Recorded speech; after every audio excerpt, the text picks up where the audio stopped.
boneless wings with a variety of dipping sauces, award-winning next-level melt-in-your-mouth barbecue ribs, or delicious spinach artichoke dip, or get one of each. Plus, if you're doing burgers or sandwiches, Calhoun's has lots of side dishes like spinach Maria, baked cinnamon apples, Smoky Mountain baked beans, or creamy coleslaw. Available in pints, quarts, and gallons. And to finish things off, pick up one of Calhoun's great desserts to go, including homemade cheesecake or key lime pie. Calhoun's, simply your go-to party headquarters. With 9 locations all over East Tennessee, you can order online and just pick it up. Calhoun's, one of the Copper Cellar family of restaurants, along with Chesapeake's, Copper Cellar, Corner 16, Cherokee Grill, and Smoky Mountain Brewery. Eat local, eat good.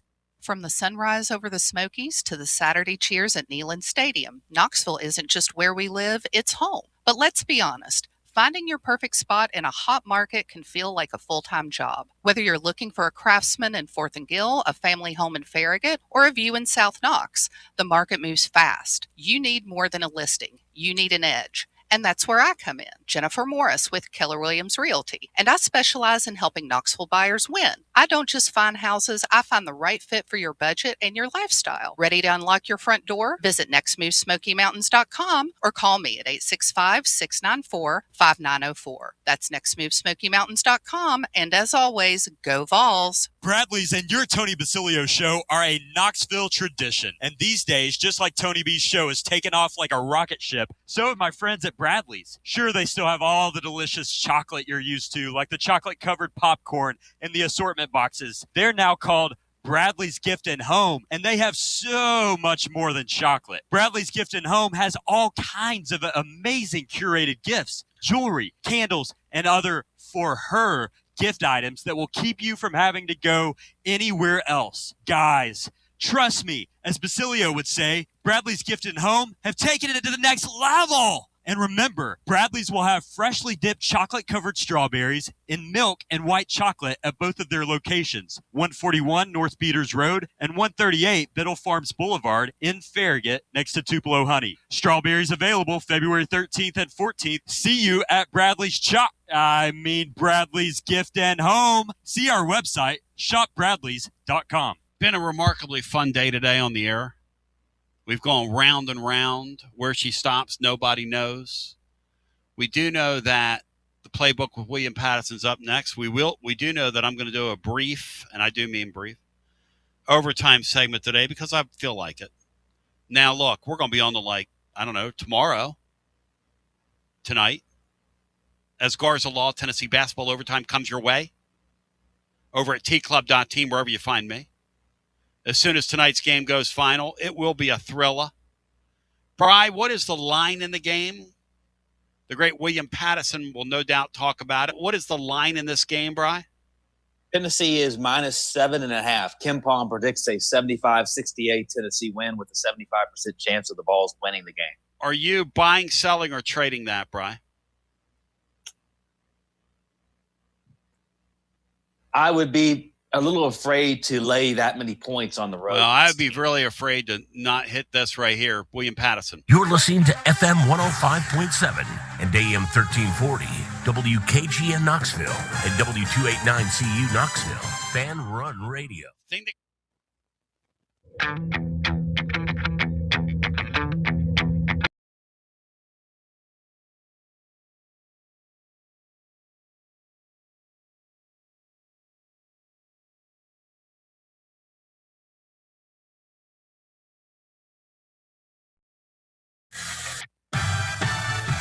And here we go, live from the White Claw Hard Seltzer Studios. It's the Playbook on Fan Run Radio with Brett Hudlander, Garrett Armbrust, and Alex Sarkis joining you.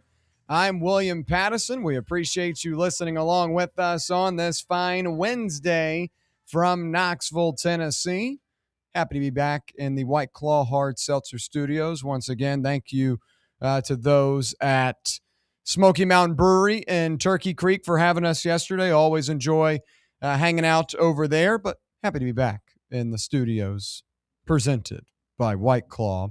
But we got plenty to talk about over the next 2 hours, including getting you ready for Tennessee and Mississippi State tonight as the Vols have a late night ahead of them. Tip-off scheduled for 9 p.m. Eastern time on ESPN2.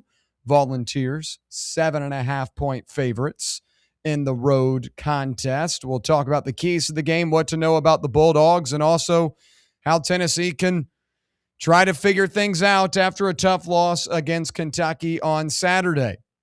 A little bit later on, we'll focus on Nate Ament, who is starting to climb back up the draft boards after a strong stretch of basketball. The stats to point out as Nate Ament continues to climb and quickly is becoming Tennessee's best option on this team. A little bit later on in hour number 2, we'll talk about the SEC slide that we're seeing in college basketball. Last year, the SEC dominated. And this year, when you look at the AP Top 25 poll, it tells a different story. So how many teams, I should say, are going to make the tournament? Is there a true championship contender in the SEC, and much more? And then for our game today, it'll be the portal pressure cooker for college football. A lot of teams put a huge emphasis on the transfer portal, including Tennessee, but we'll focus on those outside of the Volunteers that face the most pressure with their portal class heading into the new year. And we'll wrap it up with our final thoughts, but plenty to cover on a Wednesday. So happy you're here. If you're on that YouTube chat, make sure to like and subscribe, comment, so that we can get your thoughts on the action as well. But before we get into it, let's welcome in the rest of the crew, beginning with Brett. Brett, how are you today? Doing well. Pretty excited. The men's Olympic hockey is officially started. Pretty excited about that event when it comes to the Winter Olympics. But also a little pissed off because I had to pay for my car tags today. And, I already have an electric car, so I already was pissed off a couple years ago and decided to charge $100 for that. And then now I go and pay, and there's a county wheel tax for an additional $36 I had to pay. So my price, and I was like, what is a county wheel tax? And basically it says it's a revenue. Basically I'm paying to help fund infrastructure projects on roadways and different things like that. Interesting. So that was a first for me. So again, to continue to take money from me and stuff like that. So I was just like, what in the world is this? I was already pissed off about the electric car fee because, I appreciate it, but like, that's $100. You add another 100, 36 on there. Starts to add up, man. And it's a little bit annoying to see that I've got to pay for potholes and I don't know, bridges, I guess. Yeah. But I guess I'm helping keep the roads safe, I guess. Well, look at you. Look, making the world a better place just every dollar at a time. Exactly. But I appreciate the local government so much. Garrett, to you, do you have any type of gripes about the roadways and taxes? No, I don't think TDOT got to me. Being a Georgia resident, usually I'm safe from that stuff here. But no, the weather the past 2 days has been shorts weather. Yeah. So it's nice to have some shorts on going to class the past 2 days. Actually been pretty warm. Not much going on with me. My team has our second intramural basketball game tonight. Hopefully we bounce back from our 15-point defeat last weekend or last week. Hate to hear it. Hey, nothing better than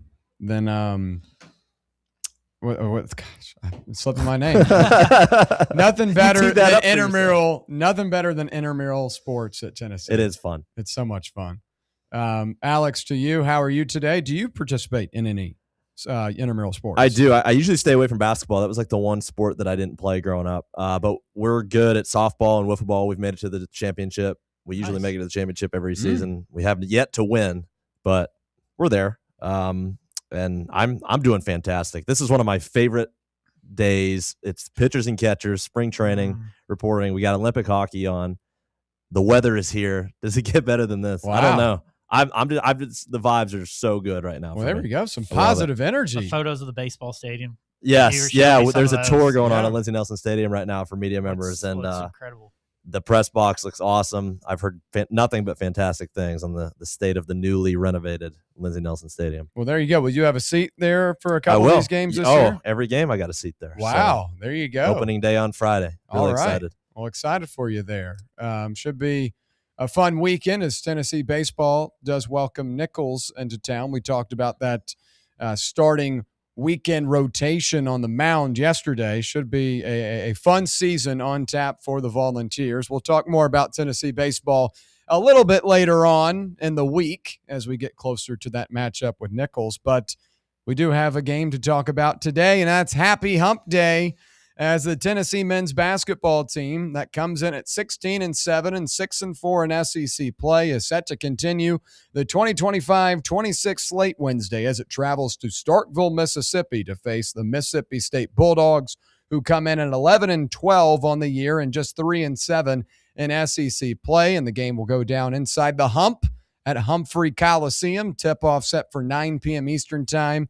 And fans can catch Wednesday's game on ESPN2 and stream on that ESPN app. Roy Philpott and Richard Hendricks are on the call tonight for Tennessee and Mississippi State. As we always do, our KenPom breakdown. Tennessee comes in at number 17 overall, 37th in adjusted offense, 16th in adjusted defense. For Mississippi State, 86th overall, 126th in adjusted offense, 62nd in adjusted defense. And let's get into those keys to the game. Let's begin with this. It's the hot topic. It's the hot hand. It's Nate Ament. Tennessee has been at their best over the last couple of weeks when Nate Ament is at his best and at an efficient best. And that's what he's been over the last couple of outings, finding his way to the free throw stripe, but also knocking in shots at a high clip. And Tennessee needs a balanced, efficient effort from Nate Ament once again tonight, because this is a Mississippi State team that you could quickly take out. But if you let them hang around in their own building, that's when things can get interesting. And going over the course of Rick Barnes' time at Tennessee, more so recently over the last 3 to 4 years, there's always been a game like this on Tennessee's schedule that you go into it feeling really confident, and then somehow, some way, you end up in a little bit of a nail biter. And last year, it was another Mississippi team, and that was Ole Miss. When you go on the road against that Rebels team, granted, they made the Sweet 16. They ended up being a lot better than you had anticipated at the time. But in terms of Tennessee and Ole Miss, when they matched up, Tennessee was the superior team, but found themselves in a tough situation in Oxford. You've got to avoid that tonight on the road at the Hump. So Nate Ament, a big part in that. The second thing here, don't let Mississippi State get hot at home. Josh Hubbard, we'll talk more about him here in a moment. One of the best guards in the conference, one of the best in the SEC, one of the best in college basketball in general. And this is a guy that can fill up the stat sheet. When he is hot, and there are not a lot of guys that can stay in front of him and prevent him from putting up a good scoring night. So for Tennessee, going up against an offensively limited team in Mississippi State, defense is going to be at a big point of emphasis tonight, forcing tough shots, forcing turnovers, allowing for Tennessee to kind of settle in on the road and take out what should be a good crowd tonight at the Hump. So not a great offensive team in terms of the efficiency numbers and overall numbers, but they do have a guy in Hubbard that could fill it up pretty quickly. And finally, lean into your strengths. And I think the strengths for Tennessee right now is that you've got a really good guard in Jacoby Gillespie. You've got a 5-star phenom in Nate Ament that's continuing to blossom.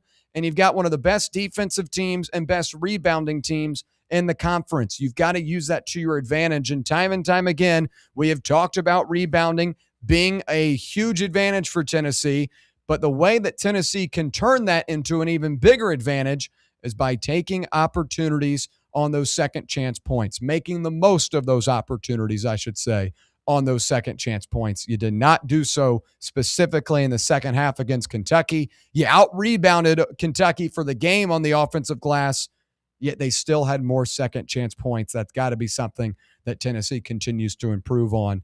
You could also throw free throw shooting in there as well on the road, but for me, my 3 keys, Nate Ament's got to continue to be special. Don't allow this team in Mississippi State to get hot at home. Josh Hubbard has proven time and time again he can do so at any given moment. And finally, lean into your strengths of defense, really good guard play with Jacoby Gillespie, a 5-star phenom forward in Nate Ament, and attacking the glass, but making the second chance points really cost the Bulldogs. So those are my keys for the night.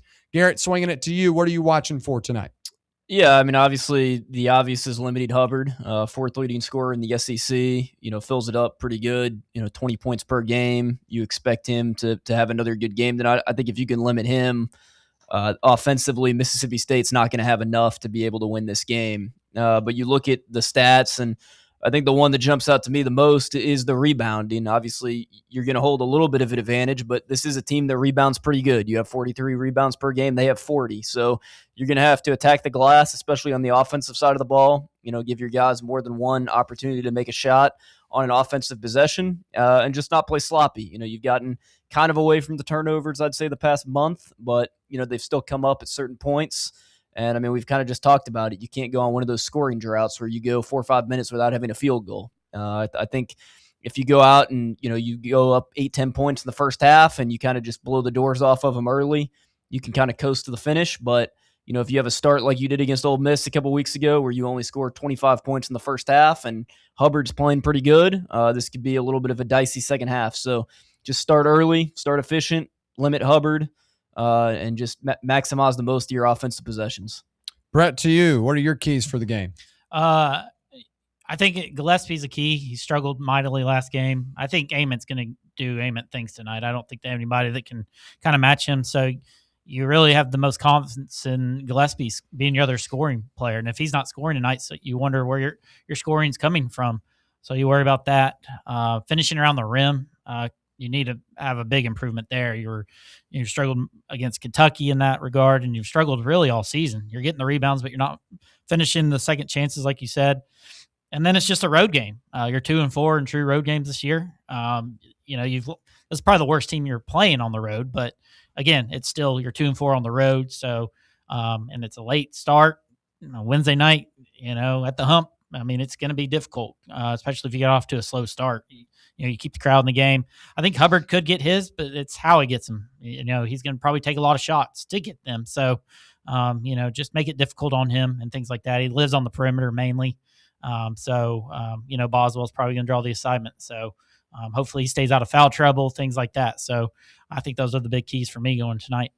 Alex, to you, what are you watching for? Tennessee's got to get second chance points, and they got to make those shots around the rim, like Brett mentioned. That was my whole key against Kentucky, and that's, in my opinion, what lost them the game. Tennessee was 3 for 7 on layups at Kentucky. That can't happen, and especially when you don't make a 3 in the second half, when you made 8 in the first half, when you're not making any shots, you're in big trouble. So that's what leads to those 5-minute scoring droughts. But make the shots you need to make. JP Estrella, I think he attempted 13 or 16 shots, but his field goal percentage was horrible. You have to make those shots. Grab the rebound. You got to settle the ball and go up and make a shot. That's something that Rick Barnes said he didn't have an answer for after the game, which, in my opinion, obviously that's an issue. When you don't have an answer for something like that. So make those shots. I wouldn't be surprised if Josh Hubbard attempts double-digit three-pointers in this game. Like Brett said, that's a guy that lives on that perimeter. So defend the 3, and I think they will. And don't turn the ball over. Do your job. This is a game you should win on the road. You have to win it, in my opinion, coming off that game against Kentucky. You can't put up with much here if you're Rick Barnes and you're Tennessee. So play free and play easy. Don't overthink things, and I think Tennessee should get the job done. Well, let's learn more about the Bulldogs as the Volunteers' 91 victories over Mississippi State are their third most versus any foe, trailing only Vanderbilt, 132 wins, and Georgia, 101.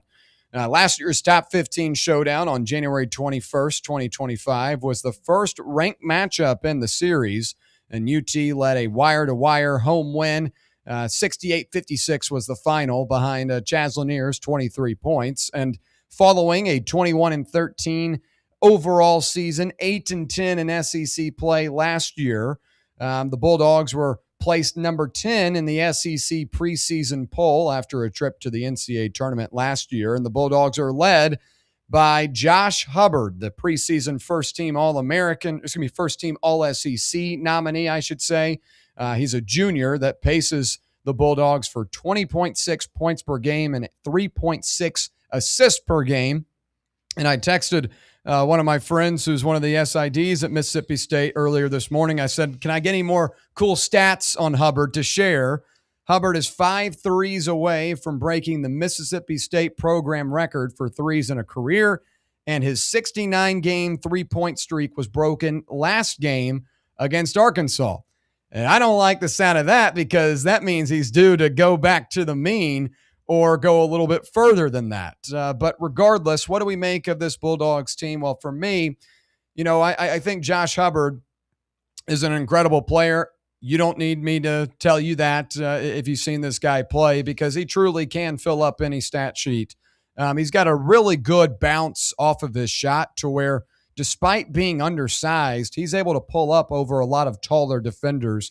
And this is a guy that really likes to find open transition threes, kind of coming down the court, is willing to pop it or just filing to position for an open one. So again, I think the point of emphasis for Tennessee tonight is taking Josh Hubbard out of this game, because outside of Hubbard, there hasn't been that much consistency from this Mississippi State offense. A solid defense, but the offense has really lacked. And if you take Hubbard out of the equation, this would be a team probably in the 175s to 200s in terms of KenPom adjusted offensive rating. And they're 126 right now with him. So I think this is a kind of a down year for Mississippi State, at least what it was last year. But Josh Hubbard continues to raise the ceiling for this team every time he steps on the court. Alex, to you, what do you make of this Bulldogs team tonight? Yeah, well, it's all about Josh Hubbard for me. We've talked about him, and they've really got two guys. They've got Josh Hubbard and they got Jaden Epps. So that's where they're going to get their scoring from. Yeah. You got to control those guys, which I think Tennessee can. Bishop Boswell, I think, needs to maybe bounce back a little bit after that Kentucky game. He was upset after that game. So you got to control their two guys. That's the thing when you play a team like this, is when obviously they're only working through a few guys, limit them. Last year, I think we would see Tennessee fall into the Chaz Lanier trap where he'd be the only guy scoring. And how would other teams beat Tennessee if Chaz Lanier doesn't score? They're in trouble. So that's really it for me. Just control their guys. And that's the key. Defend the 3-point stripe. That's the key to tonight. Well, let's take a look at some recent numbers for the Volunteers, as Nate Ament scored 17 points or more in each of Tennessee's last 8 outings, with 22 plus and 5 of them, and 28 plus and 3 of them. He's averaging a team best 23 points a night in that span, while shooting 46.7% from the floor, 44.1% from deep, and 80% at the stripe. And he has 71 free throw attempts over that stretch, averaging around 9 a game, with 9 plus and 5 of them. And with a co-career high 29 points at Kentucky on Saturday, Nate Ament posted the highest scoring total by a freshman on the road against the Wildcats in nearly 36 years, per Jared Burson, dating to a 30-point showing by Auburn's Ronnie Battle on February 24th, 1990. So what Nate Ament did on the road in Rupp was unprecedented, and that was a much more rocking environment than Tennessee is expected to walk into tonight. But another guy that had a solid performance was Dwayne Brown II, who grabbed 12 rebounds at Kentucky to become the 5th Tennessee freshman in the last 20 years with at least that many in an SEC game, joining Grant Williams, Jarnell Stokes, Tobias Harris, and Wayne Chisholm on that list. And all those names are pretty decorated in Tennessee's basketball history. We'll begin with Nate, though. Before we get to those secondary performers, I think it's easy to expect him to continue his run once again tonight. But I will say Mississippi State has been good defensively up against Rick Barnes' teams. I go back to 2 years ago in the SEC tournament where Mississippi State shut down Tennessee in all facets offensively. Obviously, this is a different team now, but this is always a Bulldogs team that has a little bit of an edge on the defensive side of the basketball, and they're going to be keying in on Nate Ament once again. But I think to expect him to continue playing the way he has is pretty easy, right? But I think the way he is handling the pressure and handling the type of physicality recently is why he can continue to perform at a high level once again tonight, even up against a solid defensive team in Mississippi State. Garrett, to you, do you expect another big performance from Nate Ament? Yeah, I think you have to. I mean, especially after, what you've seen, in the second half of the Ole Miss game, first half of the Kentucky game. Obviously didn't play his best in the second half of the Kentucky game, but I mean, filled up the hoop as good as you've seen anybody on this team do the first half. I think you've kind of come to expect the 20 plus points now, kind of anytime he suits up. But yeah, I mean, I think you're going to have those secondary guys perform. I've been someone that's been pretty hard on Estrella the past couple of weeks, not just for his defensive effort, but I mean, as we highlighted a few minutes ago, he missed a lot of really easy shots at Lexington. And, you're going to have to not be able to do those on the road, because if you just have one and done possessions where you jack up a three, and don't get a rebound, or you do get a rebound and then miss the shot, it doesn't really matter. So you need to go up with those shots, try and get fouls. This Mississippi State team, I mean, they give up 78.6 points per game. They're ranked 14th in the SEC.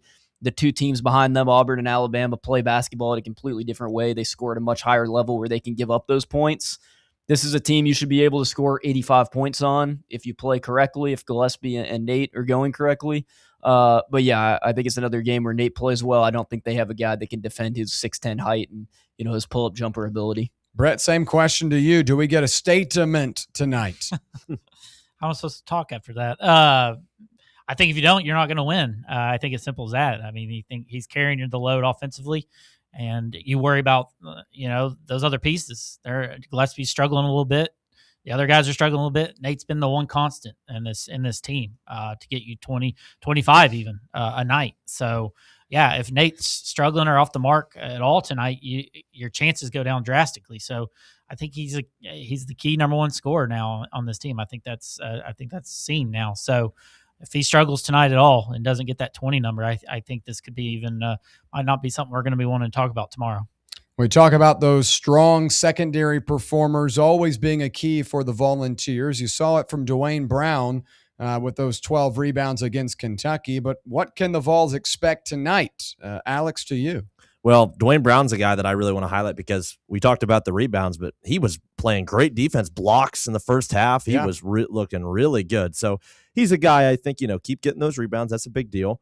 You would like to see some points, but, I don't think he's the guy you have to rely on if you're Tennessee. But Jalen Carey, play that bully ball down low. Go up, make those shots. JP Estrella, we've hit on this. Make those easy shots. Those are the guys. Bishop Boswell, if he gets to 10 points, Tennessee, I think, is a different team. I really do. So just the way he plays defense, he is Tennessee's best all-around player, I think. So get Bishop Boswell to 10 points. That's a huge deal, and I think that's the formula. If you want Tennessee to be a good team come March and contend for maybe a Final Four, Bishop Boswell is a guy that you would love to see in double digits night in and night out. And I think if this is a good game for him, I think to bounce back, get on that score sheet a little bit more, and starting to get in a rhythm here as the games get more important.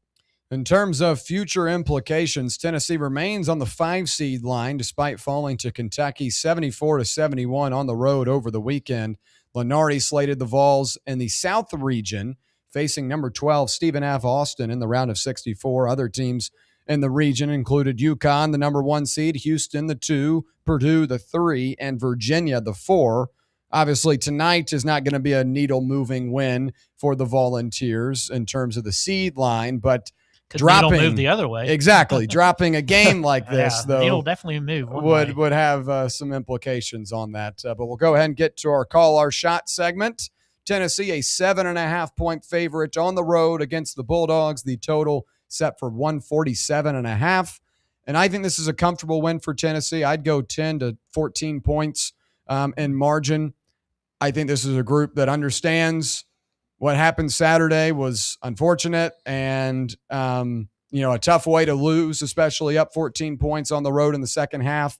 But you got an opportunity tonight to get some straightening.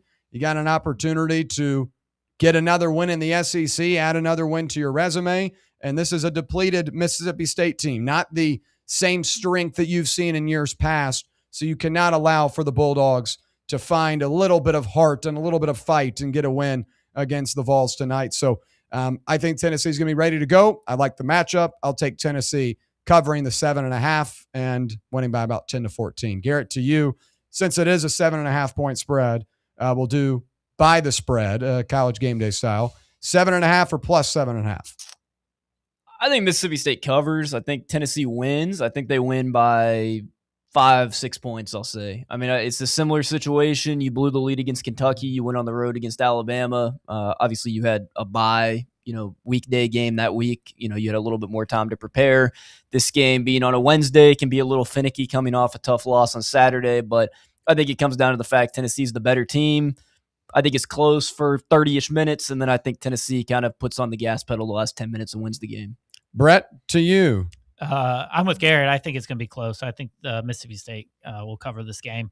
I'll be happy to be proven wrong otherwise, but yeah, I can't see us just going out there and just on the road. We've had our struggles there and stuff. So I'm going to say Mississippi State will cover that number. Alex? Tennessee covers. They're pissed off. I mean, Nate Ament after that game was as disgruntled as I've seen him after a game this year. Same with Bishop Oswald. Those were the two guys that we talked to. They know what they need to do. I mean, you can't – if you even think about losing this game after losing to Kentucky in that fashion for the second time, I mean, it's unacceptable in that respect. So Tennessee needs to get this one tonight. I mean, there's no questions asked, and I think they're angry and they will cover because of that. Split down the middle here on the Playbook crew.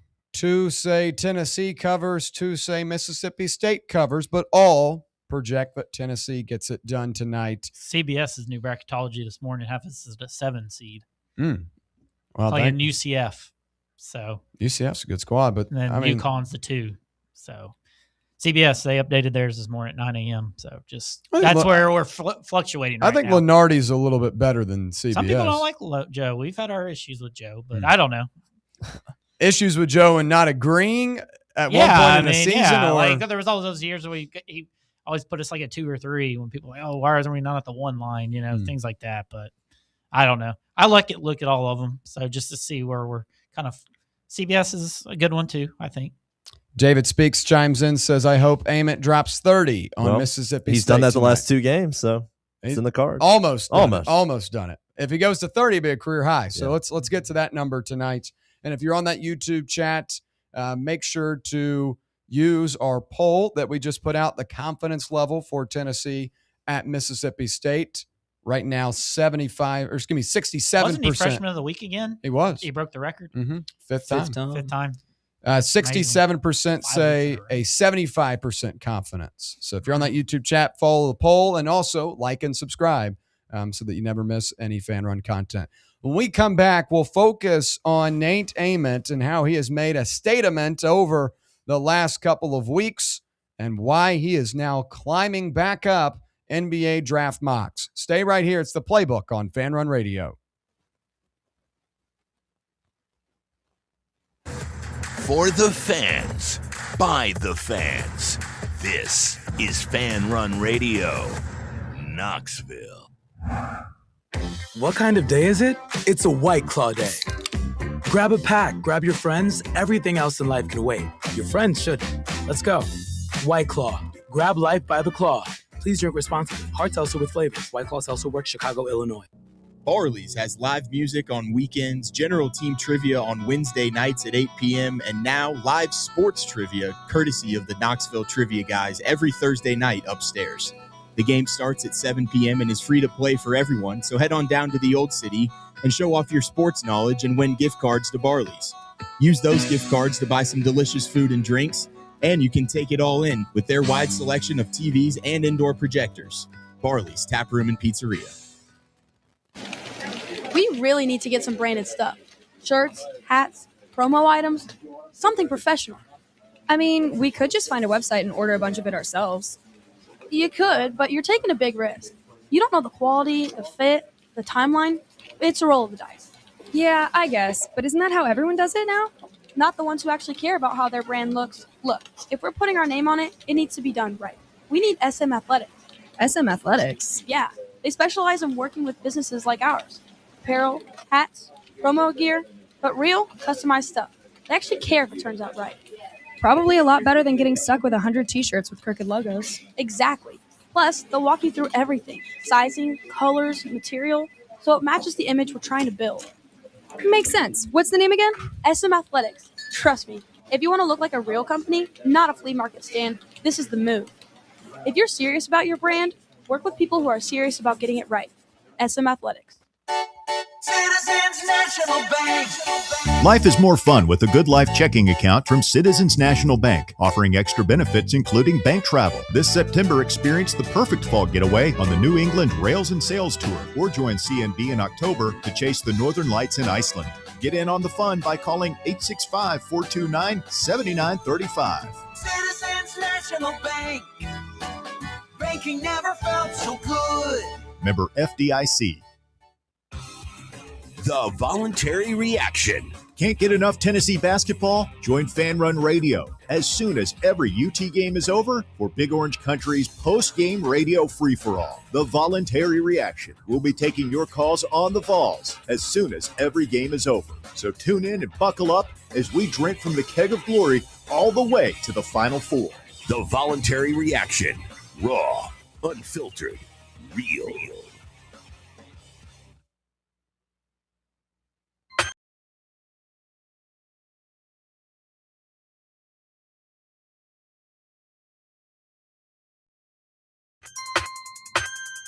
All right, back here on the Playbook. We appreciate you hanging out with us on this fine Wednesday from Knoxville, Tennessee. Whether you're listening on the free Fan Run Radio app, on the airwaves, or on the YouTube live stream, we appreciate your time. Make sure to like and subscribe if you're on YouTube. And any other way you're listening, check out our other stuff, our full daily lineup right here from 8 a.m. to 6 p.m. Eastern Time on Fan Run Radio. Okay, we'll pivot now to making a statement, and that is all about Nate Ament. Forecast as a top 5 pick coming into the season, Tennessee forward Nate Ament's middling start to the freshman year caused him to lose some steam in the upcoming hysteria over the 2026 NBA draft, especially with other freshmen such as Illinois, Keaton Wagler, and Houston's Kingston Flemings unexpectedly lighting up the scene, in addition to A.J. DeBonsa and Boozer and Peterson, all these great players that we're watching in college basketball right now that are freshmen. But Ament had himself a week last week, scoring 28 in last Tuesday's win over Ole Miss, and then adding 29 in a loss to Kentucky on Saturday. That's part of a larger trend that's seen him emerge since mid-January. He eclipsed 20 points once in his first 16 games, but has done so in 5 of his last 7. And in that stretch, Ament is averaging 23.9 points a night, drawing nearly 10 free throw attempts per game, and is making half of his threes, 13 of 26, after flinging bricks in the early season. He wasn't doing this in bye games or against Nobody U or Taco Bell Tech, whatever fake name you want to make up. He's been doing it against 6 of the 7 SEC opponents that were ranked in the KenPom top 50 at the time. So Nate Ament obviously has elevated his game, and the game-by-game comparison from Ament's first 23 to his last 10 are even more stark, folks. First 13 games, 15.4 points, 6.9 rebounds, 2.6 assists on 39.5% shooting from the field, 28.8% shooting from 3, and 77.8% from the free throw line. In his last 10, 20.5 points, 5.9 rebounds, 2.4 assists, and these numbers that I'm about to read off are a major, major difference from the latter. 46.6 field goal percentage, 40.5 from the three-point line, 75.9% from the free throw line. But that 40.5% from 3 is a huge difference from that 28.8% in the first 13. And the noticeable difference for me has just been comfortability within this offense and comfortability within his own body. For the team, I think he's been given better rotations and been given better opportunities to be utilized as a scorer that can do a lot of different things. The spacing is a big part of this. Where in out-of-conference play, I didn't think the spacing was there, where you had 2 bigs down low a lot, and then you were trying to get Ament to come off of backdoor screens and such, like he was a Chaz Lanier or like he was a Dalton Connect. But I think Rick Barnes, as he's continued to figure out more about this team and about his rotations, He's figured out a better way to get Nate Ament involved. And a lot of the time, that's giving him the ball on the wing and saying, go make a play, take a three, drive it inside, take it to the elbow, take it to along the baseline, find your shot. And that's instilling confidence in him as a scorer. And that's instilling confidence in this system that you can have Nate Ament turn into the type of five-star forward that a lot of people anticipated when he got to campus. The second thing that I mentioned, comfortability within the body. A lot of teams have tried to kind of nick up and bruise up to throw him off his game, but Ament continues to kind of take some of these blows head on. And against Ole Miss last week in that first half, that was a main point of emphasis from the Rebels. Let's get him rattled. Let's get him off his game. And that second half, Nate Ament said, I'm going to take this head on. I'm going to be physical with you. I'm going to go into your body. I'm going to drive inside and draw a foul. I think he's gotten more comfortable with taking on the college basketball physicality and taking on opponents one-on-one and saying, I'm 6'10", I'm better than you, and I'm going to show you how. And again, I think you've seen that over the last couple of weeks. It's a direct result that Nate Ament has gotten better from the field, better from the three-point line, and better in terms of point totals because he's gotten more comfortable in the system and is getting more comfortable within his own body. Garrett, to you, what has been the noticeable difference in your eyes over this recent stretch for Nate Ament? Yeah, I mean, it's got to be just confidence. I think, when you have all these expectations, people say players don't see social media and stuff. I think they do. I think an 18, 19-year-old kid sees what people are saying about him. I think after the Arkansas game, probably 65, 70% of this fan base was, on Twitter saying they were out on him. And this was a 5-star that we paid, how much money to come here, and he's not doing what he's supposed to. And now a month later, he's, unequivocally the best scorer on the team. I would say he's probably 90% of the fan base's favorite player. I think he just has a lot more confidence. I mean, you saw in the Ole Miss game when he had that incredible second half, he's pumping his chest to the student section. That's a welcoming sight to Tennessee fans. As you mentioned, obviously, he's allowed his body. He's evolved into his body. I think he's evolved into his game. His three-point percentage, before you kind of got into SEC play, in the first couple of games of SEC play was not very good. And then now in his last, whatever games you said that was, 5 games, he's shooting 50% from three. And then he obviously at 6'10" has the ability to pull up on jump shots. He's getting to the rim. He's probably the best free throw shooter on the team, so he's able to get to the line. He's just able to do more things than anybody else on the team can. He has all the tools in the basket. I think his confidence has just shot up. Brett, to you, noticeable difference for Ament. What has it been for you? He's just playing basketball. He's just the frustration of knowing how good he is, and maybe that's confidence. But I think he's just out there hooping and doing what he loves at this point. He's seen all these other young freshmen across the country doing their thing, and he was as highly rated as any of them. And I think that's the biggest thing for him. And, just the joy of the game and the patience Barnes has had and the coaching staff that has worked with him. I think that Florida game, I think everybody points to as a big turning point. Even though it was a blowout, I think he gained the most amount of confidence, and he's really just taken off since there. But I just think it's simply that he's just going out there and playing basketball, and that's the biggest thing for him. And all of what y'all said is true, and it's hopefully it just carries on towards the end of the season. Ament was ranked number 18 in Sam Vicine's latest top 100 prospects list, and that was published in early January, really before we got to see the full turnaround of Ament. But perhaps it's time to update that evaluation as a 6'10" freshman wing with a player efficiency rating of 21.0 and 8.3 box plus minus in the SEC should probably attract some attention. And on Monday, he was once again named the SEC Freshman of the Week for the 5th time this year. And that achievement is unlike any other Tennessee player we've ever seen step on campus, as well as he has now crossed that feat.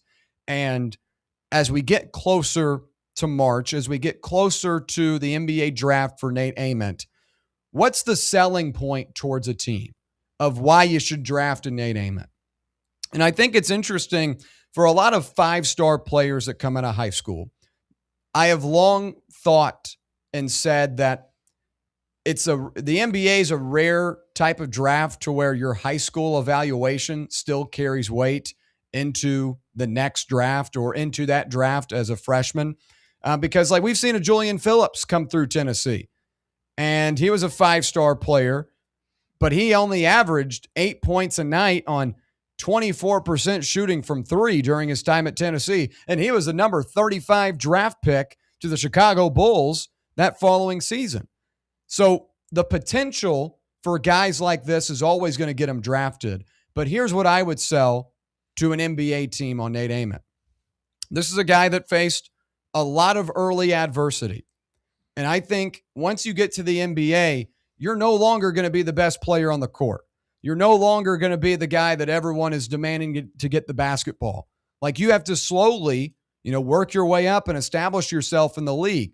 So the 5-star kid from high school that was just bigger and better than everyone now has had to be in college where he's not the best player every given night. He's one of them, but not the best, but he's still highly regarded. Once you get to the NBA, you're like number 200 on the list of established NBA players.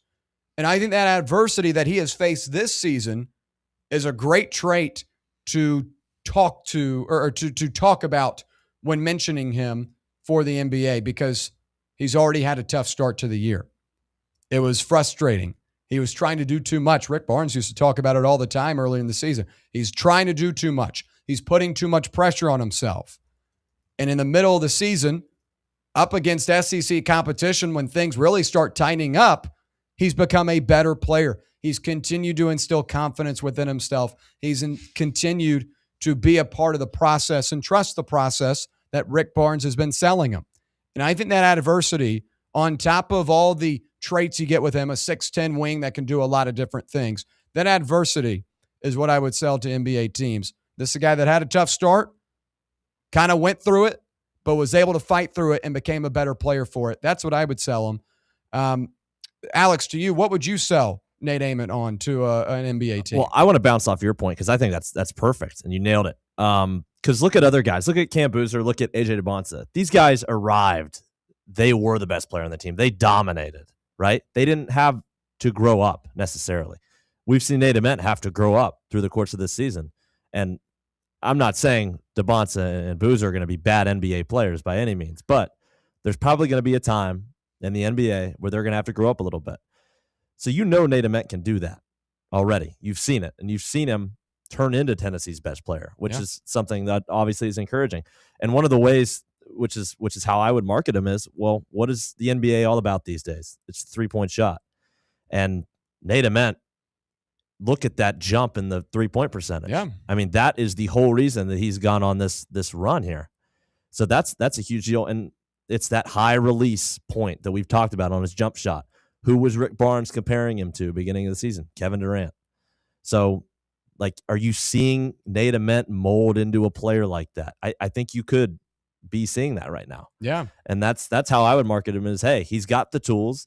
Not only does he have that maturing aspect, but man, he's got the tendencies of a superstar Hall of Famer in this league already.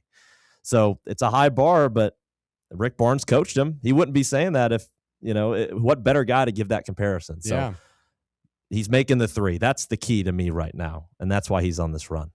Yeah, Ament is a great kid too. Yeah. I think when you look at a lot of these 5-star players that come out of high school, some of them have a little bit of an attitude already or a moniker around them that I'm the man, I'm the guy, I'm coming to Tennessee for a year and I'm packing my bags. And I'm not, whether it's fair or not to compare him to Darren Peterson, but Darren Peterson's a guy making $3 million for Kansas this season, and he's checking in and out of games. Against BYU, had a brilliant first half performance. And then you see a video surface right before halftime's over of coaches meeting with his agent. It's messy. I'll tell you what, too, on Nate Ament, he took that Kentucky loss he took all the responsibility. You would have thought that he had a, awful career worst night. Yeah. I mean, I was stunned to kind of see that out of him. And it shows that level of selflessness that Rick Barnes talked about all year. Rick Barnes doesn't traditionally, or at least in this newer age of college basketball. He's not really gone for that 5-star guy. Julian Phillips and Kennedy Chandler were 2 players, but over the last 2 to 3 years, it's been, let's go hit on a big-time portal player, but also rely on the core that we have around. And I think that's been because Barnes doesn't want to go all in on a 5-star guy that's really not there for the team, but really just to get a year of college eligibility out of the way and go to the draft. He was high on Nate Ament, unlike any other. And I remember the pursuit for Ament was incredible. I mean, there's Barnes said to other people I've talked to, like, this is different than any guy we've recruited before. Like, this is a guy that raises our ceiling, and he wanted him, and he made sure to go get him. And he had Kevin Durant on the phone and Dalton Connect on the phone, Grant Williams. He had a lot of former players calling Ament saying, hey, this is the guy to help you get to that next jump. And I think that's the difference in college basketball right now. It's coaching. You can bring these 5-star kids in, but are they going to develop, and are they going to get better? And I even think with the transfer portal guys that Tennessee's brought in over the last couple of years, and Chaz Lanier and Dalton Connect, both those guys were incredible scorers, but I thought each of them individually got better defensively and better on the glass, and that prepares you for the next level far more than just taking 40 shots a night and having 30 points a game.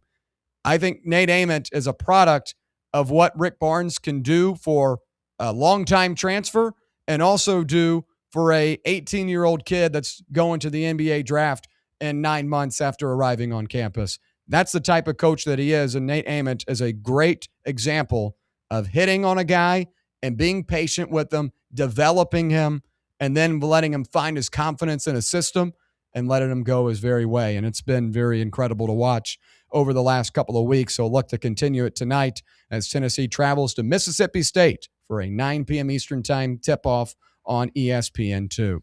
When we come back, we'll talk Tennessee football. A new coach is necessary following a big-time out-of-nowhere change yesterday. We'll break it down when we return right here on the Playbook. All things Fan Run by subscribing to our podcast feed. Like, rate, and download the show from the Fan Run app or wherever you get your podcasts. I'm a pretty great multitasker. I can wash dishes and do laundry. I can roller skate while walking my dog. I can even order lunch while doing my homework. But I can't use my phone while driving. A distracted driver is one of the leading causes of death in the United States. So when it comes to driving, please, don't be a multitasker. Don't drive distracted. A message brought to you by the National Highway Traffic Safety Administration, Project Yellow Light, and the Ad Council. What are you going to do with your old car? You can try selling it, you could junk it, or you can donate it to Heritage for the Blind. Your car will be towed away for free, and your donation is tax deductible. Just call 1-800-639-8620. Heritage for the Blind accepts cars, vans, trucks, and boats. It doesn't matter if your vehicle runs or not. It'll be towed away for free, and you'll be supporting those that need help. Heritage for the Blind is a nonprofit organization that helps the visually impaired live fuller lives. Call right now to donate your car. And as a special thank you for calling, you'll receive a free 3-day vacation voucher to many exciting locations. Call Heritage for the Blind right now. Call 1-800-639-8620. Donating is easy, and your vehicle is towed away for free. Plus, you'll get a free vacation voucher. Call now, 1-800-639-8620. That's 1-800-639-8620. Your smile says it all, so make sure it's saying the right thing. At Knoxville Smiles, we believe healthy teeth mean happy lives. Whether it's a routine cleaning, whitening for that big event, or fixing a nagging toothache, our gentle team is here for you. With flexible hours, family-friendly care, and the latest technology, Knoxville Smiles makes every visit stress-free. Don't wait another day to love your smile. Call Knoxville Smiles today at 865-539-1776 or book online at knoxvillesmiles.com. Smile brighter with Knoxville Smiles.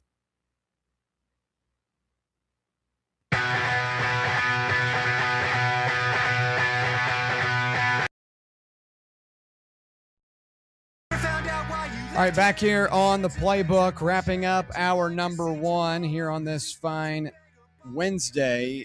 Yesterday, we did have some football news that went down I guess right before we went on the air yesterday at Smoky Mountain Brewery, but we didn't really get to talk about it as we already had everything lined up, ready to go. But Tennessee cornerbacks coach Michael Hunter is leaving the program after accepting a role with the Los Angeles Rams.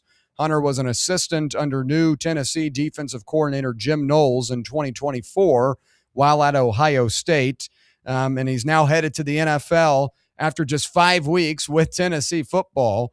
He was a 2-year assistant for Ohio State, was also there this past season, and he was a main addition out of the new defensive assistant coaching regime under Knowles, was one of 4 new defensive hires, that is, but now headed to L.A., and Tennessee's got to pivot pretty quickly here to figure out who is going to be coaching the defensive backs. Obviously, Willie Martinez retired at the end of this past season. You fill him in with Michael Hunter. Do you call Martinez back and say, hey, you got another year, or what should the approach be here? Because we've got people on the chat asking. I don't have a name off the top of my head at this point because it is late in the game. I mean, it's not like the Rams poached him by any means. I know we've talked a lot about poaching, especially in the portal, but it's just a better gig. Congrats to him. Good opportunity. Can't turn down the NFL, at least in college athletics right now. I'd say the NFL is a little bit more of a secure job. But again, gets an opportunity to coach under Sean McVay. I'd do the same. But now that leaves Tennessee in a tough spot. Is there a name out there that anyone in here can think about that would be a good hire? Because I honestly, I don't know who would really be available. Alex, it's just so late. Yeah. I mean, I would talk to Willie. Why not? Yeah, what else are you going to do, He's put 2 first-round picks in the draft, right? Yeah. So you got one more year? I mean, you just need one out of them, I would think. Here, take a free, whatever, $200,000 to come out. I don't know. Yeah. I mean, I don't see why you wouldn't call him. One more year and, then do the hiring process next offseason. Yeah. I mean, it's not his guys, but, I mean, you have to pivot somehow. Yeah. I mean, there are a lot of guys. I mean, there's analysts or guys sitting on NFL staffs that would come in and do a job. Yeah. But, I mean, maybe it's a pay cut, but he was our lowest paid guy on staff, Michael Hunter. It wasn't like we don't even know how good he was going to be. I mean, his name. Mike Tomlin was a DB's coach. You want him here? Would you take Mike Tomlin, Brett? Yes. Pruitt. Oh, there you go. Well, I know Pruitt's trying to come back as a defensive assistant at Maryland. Well, he turned that down, I think. He did? I think he's going to Jacksonville State, maybe. Is that official? I don't know. I thought it was. I mean, I must have missed it. If that were over the weekend, I must have missed it. I thought he had turned down because he wanted to stay with the guy that wanted him at this other place, but I could be wrong. I don't know. I don't know any names as far as secondary coaches go. Okay, Pruitt declined the opportunity to coach at Maryland and will remain closer to home on Charles Kelly's Jacksonville State staff. Okay, I must have missed that. This 2 days ago. Mm-hmm. Ernest Thomas is a name that David Speaks is saying. I'd get former assistant cornerback coach Ernest Thomas back. He was big for cornerbacks, developed Ricky Gibson, Jeremiah McCoy, Colton Hood, and Ty Redmond. So that'd be not going the Martinez route, but again, bringing a guy back. Again, I mean, it's late in the game unless you're going to go poach an NFL assistant. I mean, is it what Knowles wants to do? I mean, Knowles ultimately going to. So, but you've got a defensive backs coach already with Poindexter, correct? Yes. So, isn't he co-DC? Yeah, I mean, he's higher up, so he's back there with the DBs. He'd be safeties coach. Maybe and that's assistant. what you do, but you maybe. Yeah, I mean, that seems like a lot of roles if he needs to focus on. Yeah, no, I would agree. Because safety's a big thing for Knowles' defense. Won't be hard to coach up TJ Metcalf though. Your guy. That's my guy, waiting man. for your number 7 jersey. I know. Well, will he be 7? Oh, I don't know. I mean, I'm going to strike an NIL deal. Back. Aaron Carter's back, so I don't know what number he'll be next year. I'd go 0, something intimidating. Something intimidating? Yeah. What was Jacoby Thomas this year? Was he 0? I think he was 0, yeah. Yeah. At Miami? At Miami. Yeah, he was 0. I know his single digits. I think it was. I thought it was like 6. You kind of raise your mouth up a little bit of a snarl. Number 0. It was like 9 when he was here. Yeah. I think the only positions you can wear 0 are DB and wide receiver, probably. I kind of like it at linebacker sometimes too, but you have to be a certain kind of linebacker. Who was 0 for Arvell Reese or Cody Simon wore 0. You can pull that off if you're a guy like that. But TJ Metcalf's going to be a guy like that too. future. He's going to be an NFL guy if he stays healthy. But yeah, I really don't have any names. Just unless you're bringing guys back or poaching from another NFL staff. Is there a former player that you would call up if they like wanted to get into coaching that you would be like, coach corners this year? I mean, a guy that hasn't already dipped their toe into that, I don't know. Tennessee hadn't had a strong class of corners over the last 10 years. Heard one reason Ricky Gibson left was because Coach Ernest Thomas left, said David Speaks. All right, hour number 2 on the way. Stay right here. It's the Playbook on Fan Run Radio. Follow us on Twitter or X or whatever they're calling it these days at Fox Sports Knox. Fox Sports Knoxville. Fan Run Radio. Blackford Veterinary Surgery Referral specializes in surgeries not regularly performed by your pet's general veterinarian. They're currently accepting referrals from vets all across the country. With their newly renovated state-of-the-art surgery center and highly trained staff, clients can rely on professional and thorough care. If your vet says that your pet needs surgery or rehab, ask for a referral to Blackford Vet and let them get your best friend back on its feet. Located conveniently in West Knoxville. For more information, visit blackfordvetsurgery.com.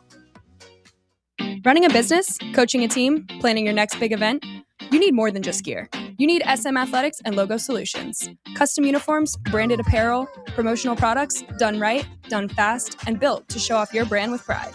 From local businesses to high schools to major universities, SM Athletics is trusted by winners. Get real service, get real quality, get noticed. SM Athletics and Logo Solutions, where your brand comes to life. Visit smathletics.com and let's build something great together. For over 3 years, Crumble Cookies has served the Knoxville area. From Clinton Highway to Parkside Drive, even our friends out in Maryville have reached you, our fans, with the best cookies in the game. This fall, Crumble is gearing up for yet another fantastic season. Whether you're tailgating or looking for a pick-me-up after getting the kids from school, Crumble has you covered. Download the Crumble app to check out this week's rewards and features. And stop on by. Tell them Fan Run sent you, but don't miss the cookies. You're listening to FM 105.7 and AM 1340, WKGN Knoxville, and W289CU Knoxville, Fan Run Radio.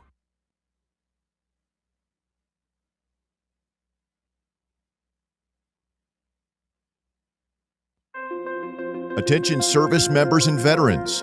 Introducing the Griffin Law Firm, your trusted ally in military legal matters. From court-martials to benefit claims, at Griffin Law, your mission is their mission. Here's VFL Marshall Griffin. As a veteran and retired military attorney, I've successfully defended lifelong benefits and helped preserve professional futures. So I know that when you hire a military justice lawyer, you maximize your chance to get relief. With my unique experience, I can advocate for you because there's no military matter that's too big or too small. Let us help you make these critical decisions that could affect the rest of your life. Remain silent. Request counsel. Call Griffin Law. For a free consultation, call 888-707-4282. That's 888-707-4282. Or just visit griffinlawdefense.com.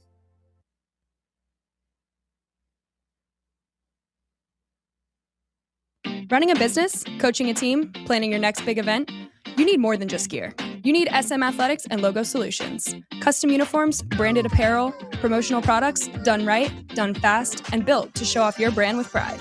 From local businesses to high schools to major universities, SM Athletics is trusted by winners.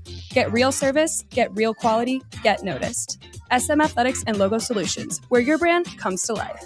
Visit smathletics.com and let's build something great together.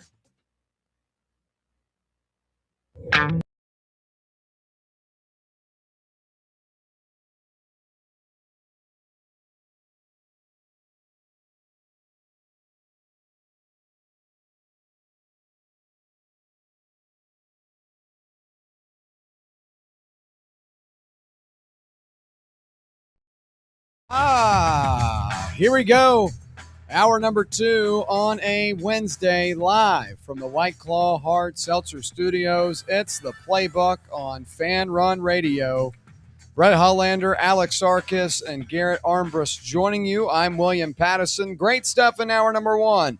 We'll continue it here in hour number 2 as we take a look at the SEC and how it stacks up across college basketball and how many teams will make the tournament, how many teams are legitimate contenders to win the national championship. We'll talk about that. And then for our interactive game today, we'll do the portal pressure cooker in college football. Plenty of teams needed a big-time portal spree to fix their rosters heading into the new year. Tennessee was one of them, but we're going to focus on those other teams in college football. Gosh, 2 mess-ups there. In college football heading into the new season, and we'll rank them on our portal pressure meter. And we'll wrap it up with our final thoughts. Plenty to cover in hour 2. Buck says, let me coach them. I couldn't do any worse than what we had. Get Buck out there. There we go. I got a guy Coach for Buck. you. Coach Buck, I like that. He could do it. And then he could chime in from practice onto our YouTube That's stream. called a source right there, yeah, gentlemen. that's a source. Add him to the catalog. Good stuff. I like that. Coach Buck, Tennessee assistant defensive coordinator. Or I guess Tennessee defensive backs coach. Yeah. All right, we'll switch back to the hardwood, though, as there's been a little bit of an SEC slide this year. And if last season was the year of the SEC, this is the year of the Big 12 and the Big 10 battling for superiority.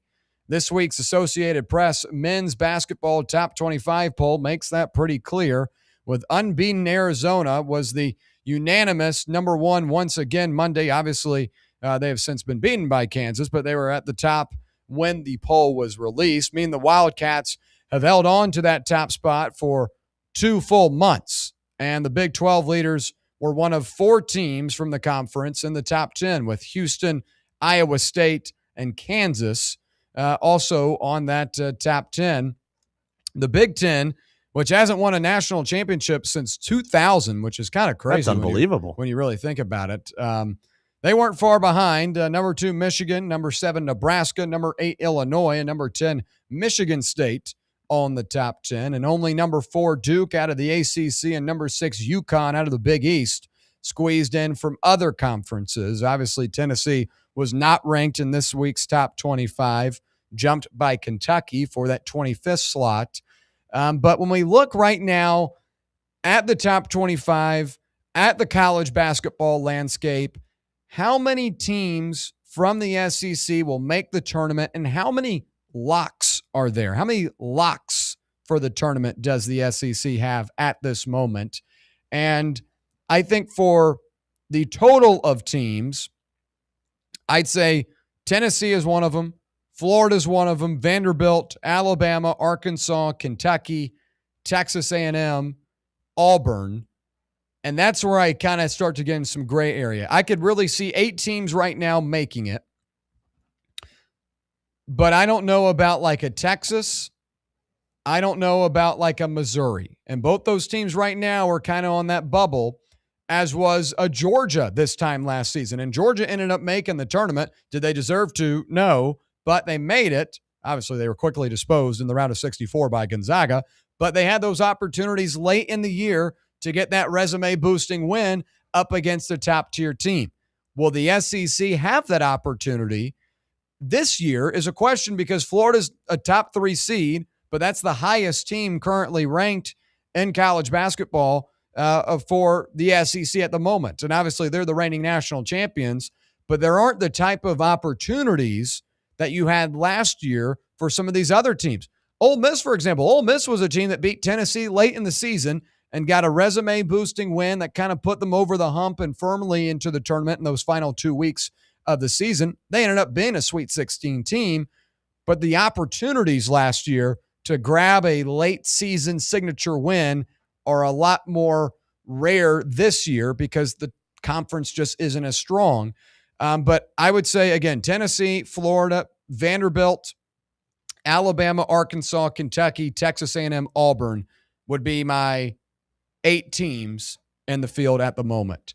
In terms of locks, I'd probably say kind of the same number, around 6 or 7. I think Tennessee is maybe not a lock at this point, but is a couple of wins away. Florida's a lock. Vanderbilt's a lock. Bama's going to be a lock. Arkansas, Kentucky, A&M just kind of need a win apiece. But I'd say you've got about 6 or 7 teams that are firmly going to be in the tournament. And then depending on how Auburn finishes out the year, depending on how Texas and Missouri finish out the season, will ultimately depend or dictate how many teams make this field from the SEC. But I'd say about 8 teams right now is what I project for the SEC to get into the tournament. Garrett, to you, how many teams do you project are going to make it, and how many locks are there at this time? I think, you have 7 locks, and then I think Missouri and Texas would be your 8th team. One of those gets in, I guess, or Georgia. I think Texas right now is the strongest schedule. I mean, they've beat 13 Alabama. They've beat Vanderbilt, or I guess when Alabama was ranked 13 at the time. They beat Vanderbilt when they were ranked 10 at the time. They beat Georgia when they were ranked 21 at the time. And then their losses are to Auburn by 6, us by 14, and Mississippi State by 3. So obviously the Mississippi State loss is not good, but I mean, they beat 3 ranked teams at the time. You look at Missouri's schedule. I mean, they beat Florida, but then they beat Kentucky as well. But then they have losses to LSU.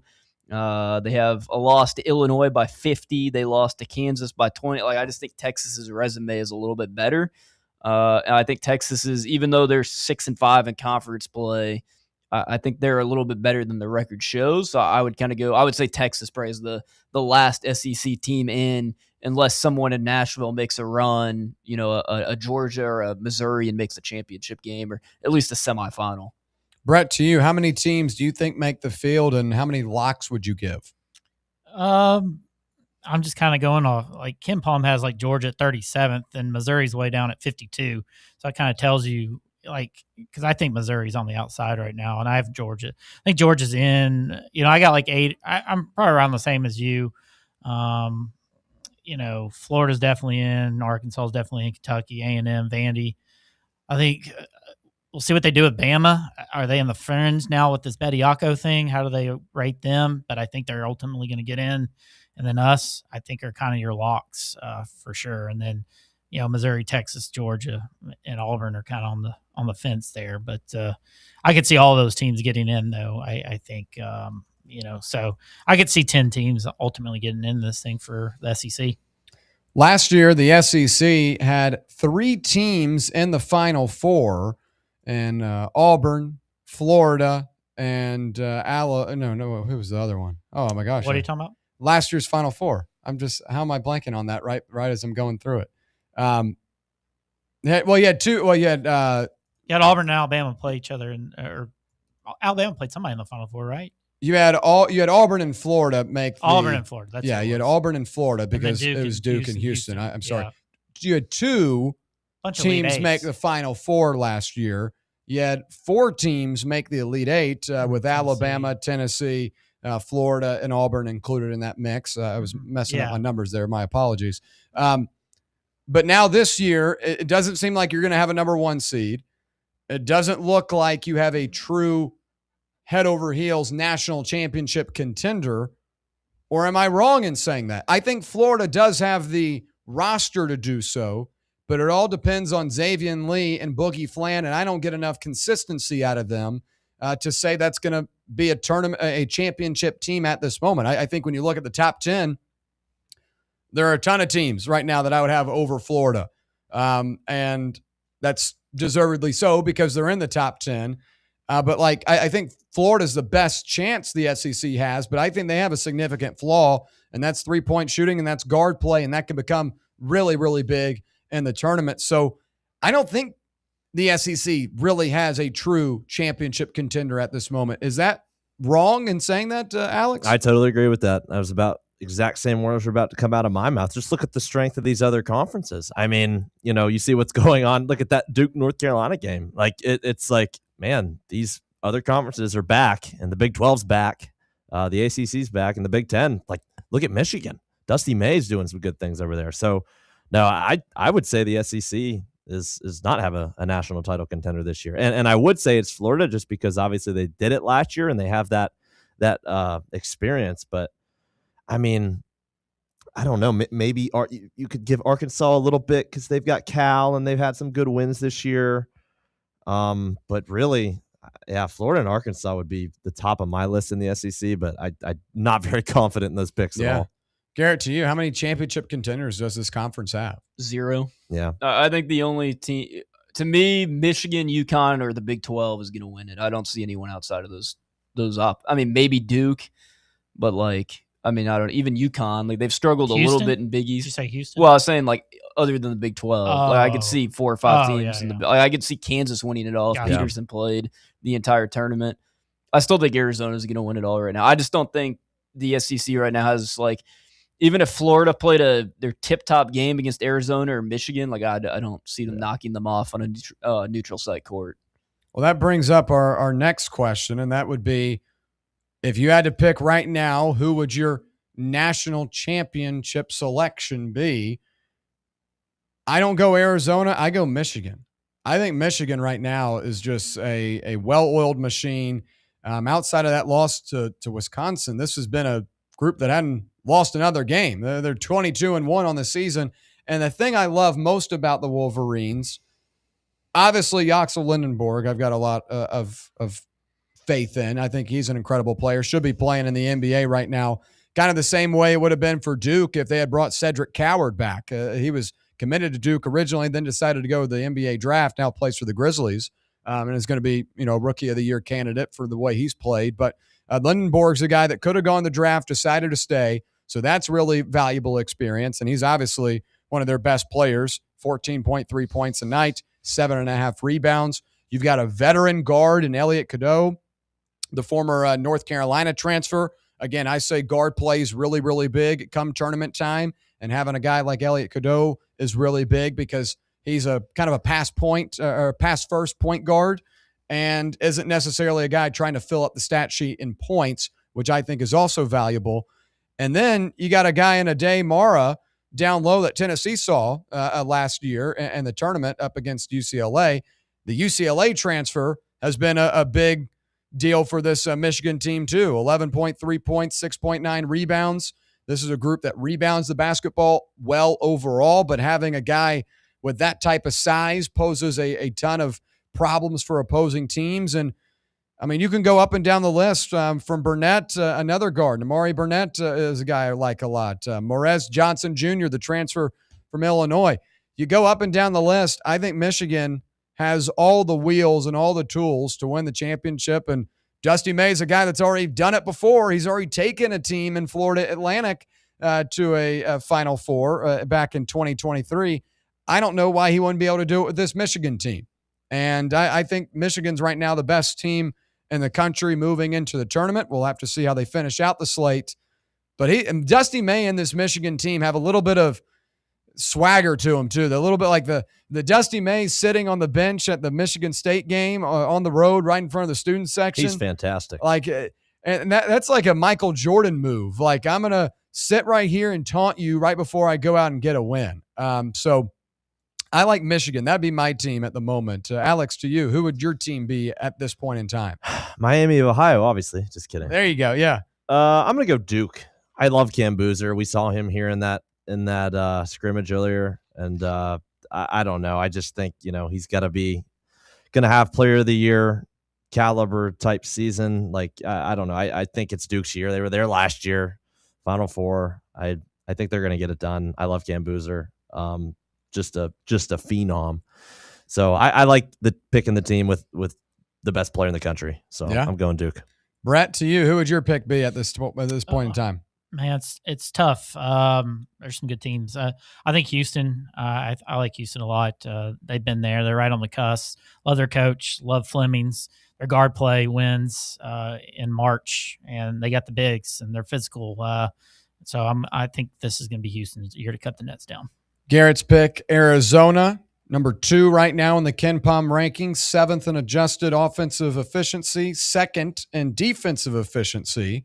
The Michigan Wolverines, my selection, number 1 overall in KenPom, 5th in offensive efficiency, 1st in defensive efficiency. Alex mentioned those Duke Blue Devils. They're 3rd in the KenPom rankings, 10th in adjusted offense, third in adjusted defense, and those Houston Cougars at number 4 overall, 8th in adjusted offense, 8th in adjusted defense. A very balanced team for Kelvin Sampson, and that's a elite balance in having two numbers right on the same level in the top 10. A lot of good teams, a lot of good players on this list. Is this a deeper season in terms of championship contenders than last year, would you say? Because I look at this list and I could see Michigan win it. I could see Arizona. I could see Duke. I could see Houston. It honestly surprised me that Florida's all the way up at 5th in the Ken Pom rankings. But I mean, Connecticut's a team that can win. I think Michigan State could win it. I think Purdue's a team that could win it. Kansas, Kansas always wait till like really right now, February, a month before the season, a month before the season ends, what they look like. But I mean, they're legit, 10 teams that could win it. Could you say the same last year? I felt like it was just, 3 or 4. You really think Purdue could win it? I mean, they haven't been playing very good the past. They haven't been playing even great. last night. I mean, they had like a 25-point lead and had to win it overtime. But I do like Painter. I mean, that and Smith. I mean, obviously, Braden Smith was there when they lost to FDU in 22 or 23. I mean, they've been there a while. I mean, you could say he's the best point guard in the country, but I don't know. Yeah, there's more this year that can win it though. Just looking back at last year on Ken Pom, because some of those were surprise. I mean, the top 10 wasn't great in Ken Pom. I could see even like a team like Texas Tech. I mean, I was about to say they're like, I don't know. I guess I just like them in football and basketball, but football. I mean, they just have a lot of guys on that Texas Tech basketball team that are good. I was about, I was about to say the same Illinois? thing. Illinois, I think, is a little gimmicky. They lost last night at home. Wagler's unbelievable. I think they're a little They're gimmicky. the best shooting team. And they're a little gimmicky for the tournament, and that's why I don't have them on They that don't same defend tier. great, but they'll put the ball in the basket. What about Iowa State? Taman Lipsey over there? I like Ames Taman native? Lipsey. I'd UConn, consider myself. this is much deeper than last year. Yeah, Just- it is. Yeah. I mean, like you said, Kansas is down there at 12. And Peterson plays. They're easily a top 5 team. Yeah. Nobody's going to see them in their bracket. I agree. I wouldn't either. And but again, like as Garrett mentions, I look at some of these teams like Texas Tech with JT Toppin that can fill it up with anyone. I wouldn't want to see St. John's. St. John's is. I wouldn't be scared of them. I'm not huge on them. I was bigger on them last year man. with the type of defense they played. Kadary Richmond, speaking of, got signed to the Spurs today. So and he was a former St. John's guard. But I would say it is deeper. And I'm interested to see some of those 3 to 4, 5 seed teams that could, make their way to the Elite 8 Final Four that could make some noise. And one of them would be a Texas Tech. I mean, last year you had all the 1 seeds make it. You think all 1 seeds possibly make it? No. Like There's the current gonna 1 be seeds are someone- Houston, Duke, Arizona, Michigan. If you told me those were the 4, I wouldn't be surprised. I think Houston's pretty susceptible to a loss still. They got the 3 best guards in the country. Uzan, what was the other guy's name? Milo Suzanne, Kingston Fleming, And they have the other guy. Emmanuel Sharp. Emmanuel Yeah, Sharp. Yeah. Yeah. Those guys have got experience. I mean, Flemings can take a game over. I mean, I wouldn't. I feel like if they couldn't do it last year, they're not going to be able to do it this year. But I don't know. I mean, they've won every league game except for the Texas Tech game, and then obviously we were the only other team that's handed them a loss. But they've had some close games in conference play, but then they've also had some games in conference play where they've beat teams by 40, 50 points. So it just kind of depends, I guess, what you get. But, I mean, Texas Tech's the team that beat them. Texas Tech, they're fun. JT Toppin's a scary I individual. love JT that left Toppin, hand when he man. gets going. How many guys were on that New Mexico team from like 2 years ago that are just like dispersed? Donovan Dent, JT Toppin. There's got to be a couple others. Mashburn played, last year at Temple. Jalen House graduated after that year. But that's why I like JT Toppin. It was from my love of the Mountain West at 11 o'clock on a school night. I'd sit there and watch New Mexico, Nevada, Colorado State. I mean, that What kind of guards they does were really Tech have? good. Huh? What kind of guards does Texas Tech have? I mean, veteran guards, and they like to shoot the ball. I mean, that's McCaslin's thing. McCaslin's thing is, a really high efficient offense that also has a go-to guy in JT Toppin to where if everything fails, you can go to him. And then they get a lot. They force a lot of turnovers. They have the defensively. Atwell guy that's a really good 3-point shooter. Yeah. They were draining threes on Saturday against West Virginia. I was watching that They game. put and them up. They came into town and Toppin ran the show. Yeah. I mean, he was dominant. He's so much fun. They're good. He's so much fun. They're good. Here's my transfer of the year last year on the William Pattison Awards. But should be fun. Tournament about a month away. It's crazy that's the case Yeah, it too. is. Creeping up. It February goes by quick. The new year goes by quick, especially when you're getting in the full college basketball swing. But when we come back, we'll switch over to the gridiron and talk about the transfer portal for college football. Which teams are under the most pressure after a big-time portal class heading into the new year? We'll do our portal pressure meter when we return right here on the Playbook on Fan Run Radio. Check out exclusive Fan Run video content on YouTube. Just search Fan Run Sports and be sure to like and subscribe.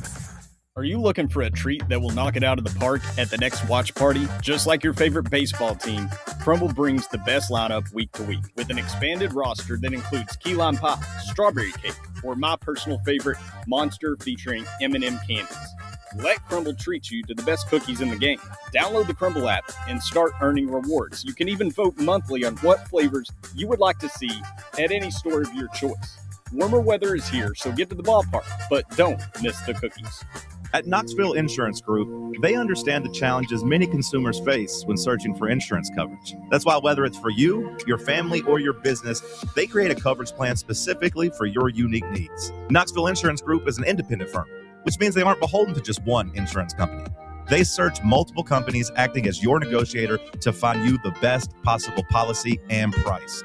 Start a quote in minutes at KnoxvilleInsuranceGroup.com or call them today at 865-694-9788. Ever been the coach who realized the team's gear just wasn't up to par? Well, if I'm being honest, that was me. Just a downright irresponsible and plain bad coach. Then SM Athletics changed the game. I want you to picture this. I walk into their store, a coach with a vision. SM Athletics didn't just see a coach. They saw a team's potential, and they delivered custom uniforms so striking. Our team's spirit soared. From cutting-edge apparel to top-notch equipment, SM Athletics transformed our presence. No more unreliable online orders or envying the other team's style. SM Athletics stands for quality, design, and on-time delivery every time. Coaches, elevate your team with SM Athletics. Call 865-966-3434 or visit smathletics.com. Get the best for your team, delivered right and on time. So, elevate your team's game by contacting SM Athletics today. Hi, I'm Dr. Jacob Wilco at Knoxville Smiles. Have you ever wanted to improve the look of your smile? We know firsthand what the power of a great smile means to a person's confidence and health. Our team of doctors can provide you with an array of options for helping you achieve your cosmetic goals. From simply moving teeth into a better position, to reversible cosmetic bonding, to full mouth implant-supported dentures. It is our goal to help patients feel good about their appearance while achieving optimal health. Want to learn more? Call us at 865-539-1776 to schedule an evaluation or visit us online at knoxvillesmiles.com.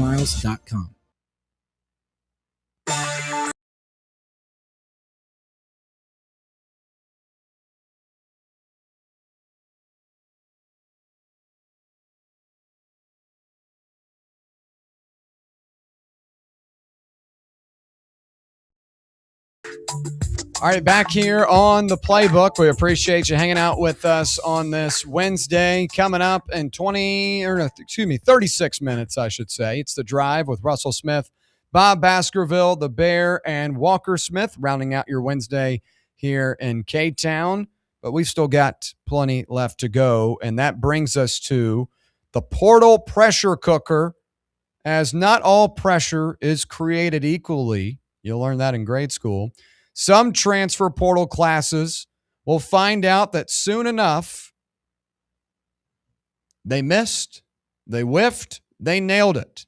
They'll find that out once the season gets going, but some will be stepping into a winning situation where they have to maintain a standard of success, like at Indiana, Ohio State, and several other programs. And there will be some that arrive on campus and essentially be tasked with saving a coach's job or maximizing a championship window, and plenty of those teams are on this list. So today's game is the portal pressure cooker on a scale of 1 to 10 on the following team's pressure to succeed after a large portal class. We'll begin with Colorado. After whiffing on its 2025 portal class, Colorado's 2026 editions will need to be much better if Deion Sanders wants to avoid a third losing season in 4 years.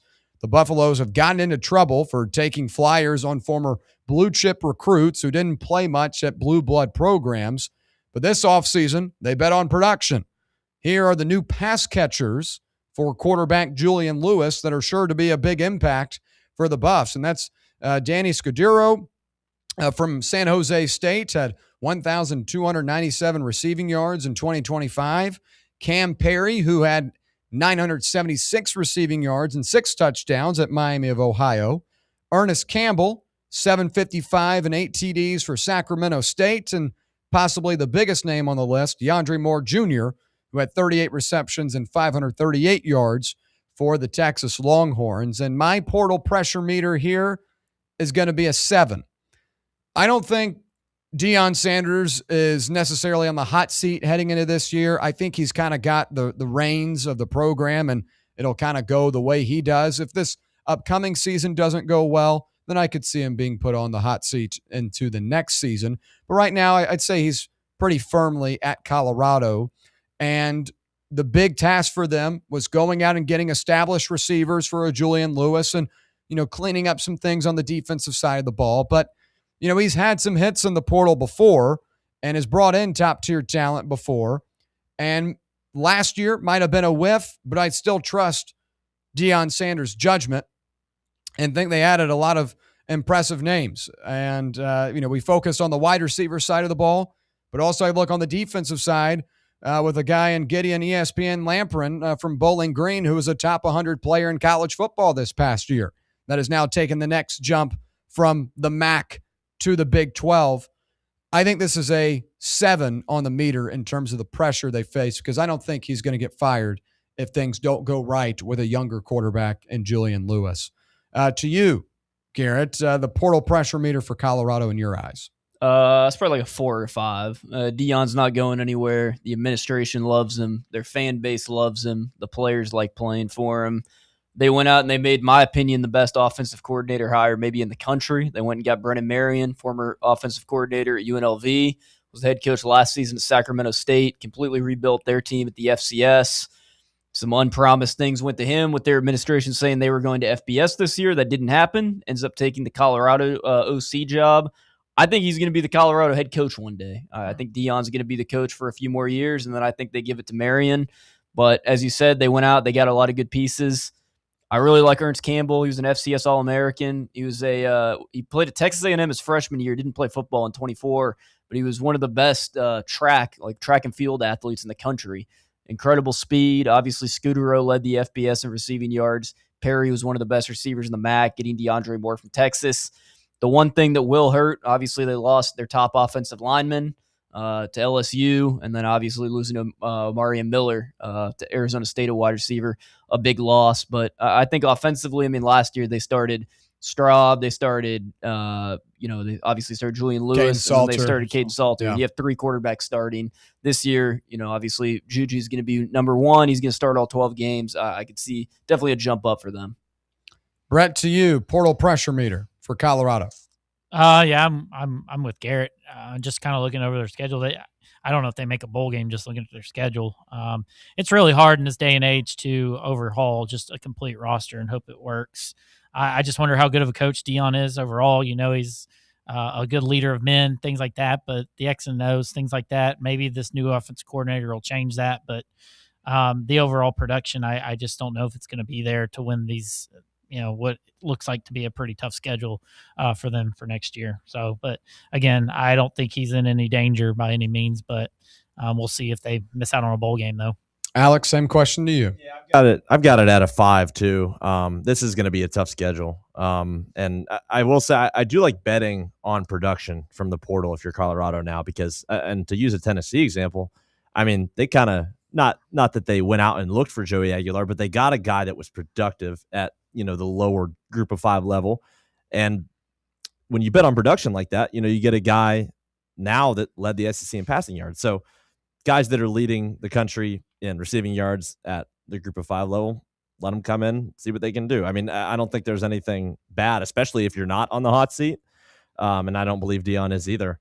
What do you have to lose when you bring in guys like that? Yeah. So, yeah, tough schedule. I don't see them making a bowl game either, but I think that's going to be okay over there because it feels like they're restarting a little bit. We'll go to Deion Sanders' alma mater, and that's Florida State as our next option on the portal pressure meter, as Mike Norvell needs a big year after going 7-17 over the past 2 seasons. Norvell and his staff are placing a lot of faith in Auburn quarterback transfer Ashton Daniels, who had a very up-and-down career, 24 touchdowns to 22 interceptions and 1,401 rushing yards. But the Seminoles also brought in Lafayette transfer Dean DeNoble for depth. But offensive line was a big point of emphasis. They signed 5 offensive linemen who were starters at previous schools, including Auburn transfer Xavier Chaplin, who was a highly coveted portal player. And there's a clear effort to make that group much better. And then the offensive line is going to have to block for Quintravian Wisner, the Texas running back transfer, and Jamari Sands, a Florida Atlantic running back transfer. So offensively, there are a lot of new pieces. I don't know if it's going to necessarily work out. Ashton Daniels would not have been my selection, but regardless of who they brought in this offseason, this was going to be a portal pressure meter of 10 because Mike Norvell does not have much time remaining at Florida State. If he whiffs on this class, if he whiffs on this transfer portal cycle, then he won't have a job by the beginning of October. Who's the OC now? Right? Malzahn left. Right? Well, here's the other thing. They don't have one? Mike Norvell is going back to calling plays. Is that what he's known for? He did it at Memphis. He was the Arizona State offensive coordinator. But he called plays up until this year for Florida State, gave it to Malzahn. And I don't know if that's going to work out well for him, but a 10 for me. Garrett, to you. Yeah, it's got to be a 9 or a 10. Losing your OC, and then obviously losing Castellanos. I mean, he wasn't my favorite quarterback in the country, but I mean, he gave you production through the ground and could at least get the ball to guys like Deuce Robinson, who they do have returning. I mean, a 1,000-yard receiver last season. The question is, are they going to be able to get the ball to him? Obviously, Quintravian Wisner, very good running back. I mean, you have the pieces offensively. If you have the offensive line, bringing in 5 offensive linemen, that's tough though. Sometimes, I mean, you got to have communication on your offensive line. I just don't know if they have a quarterback that's going to be able to put up enough points. Maybe Ashton Daniels proves me wrong. I mean, from what I've seen throughout his career, he's just kind of a very up and down, streaky player. Brett, to you.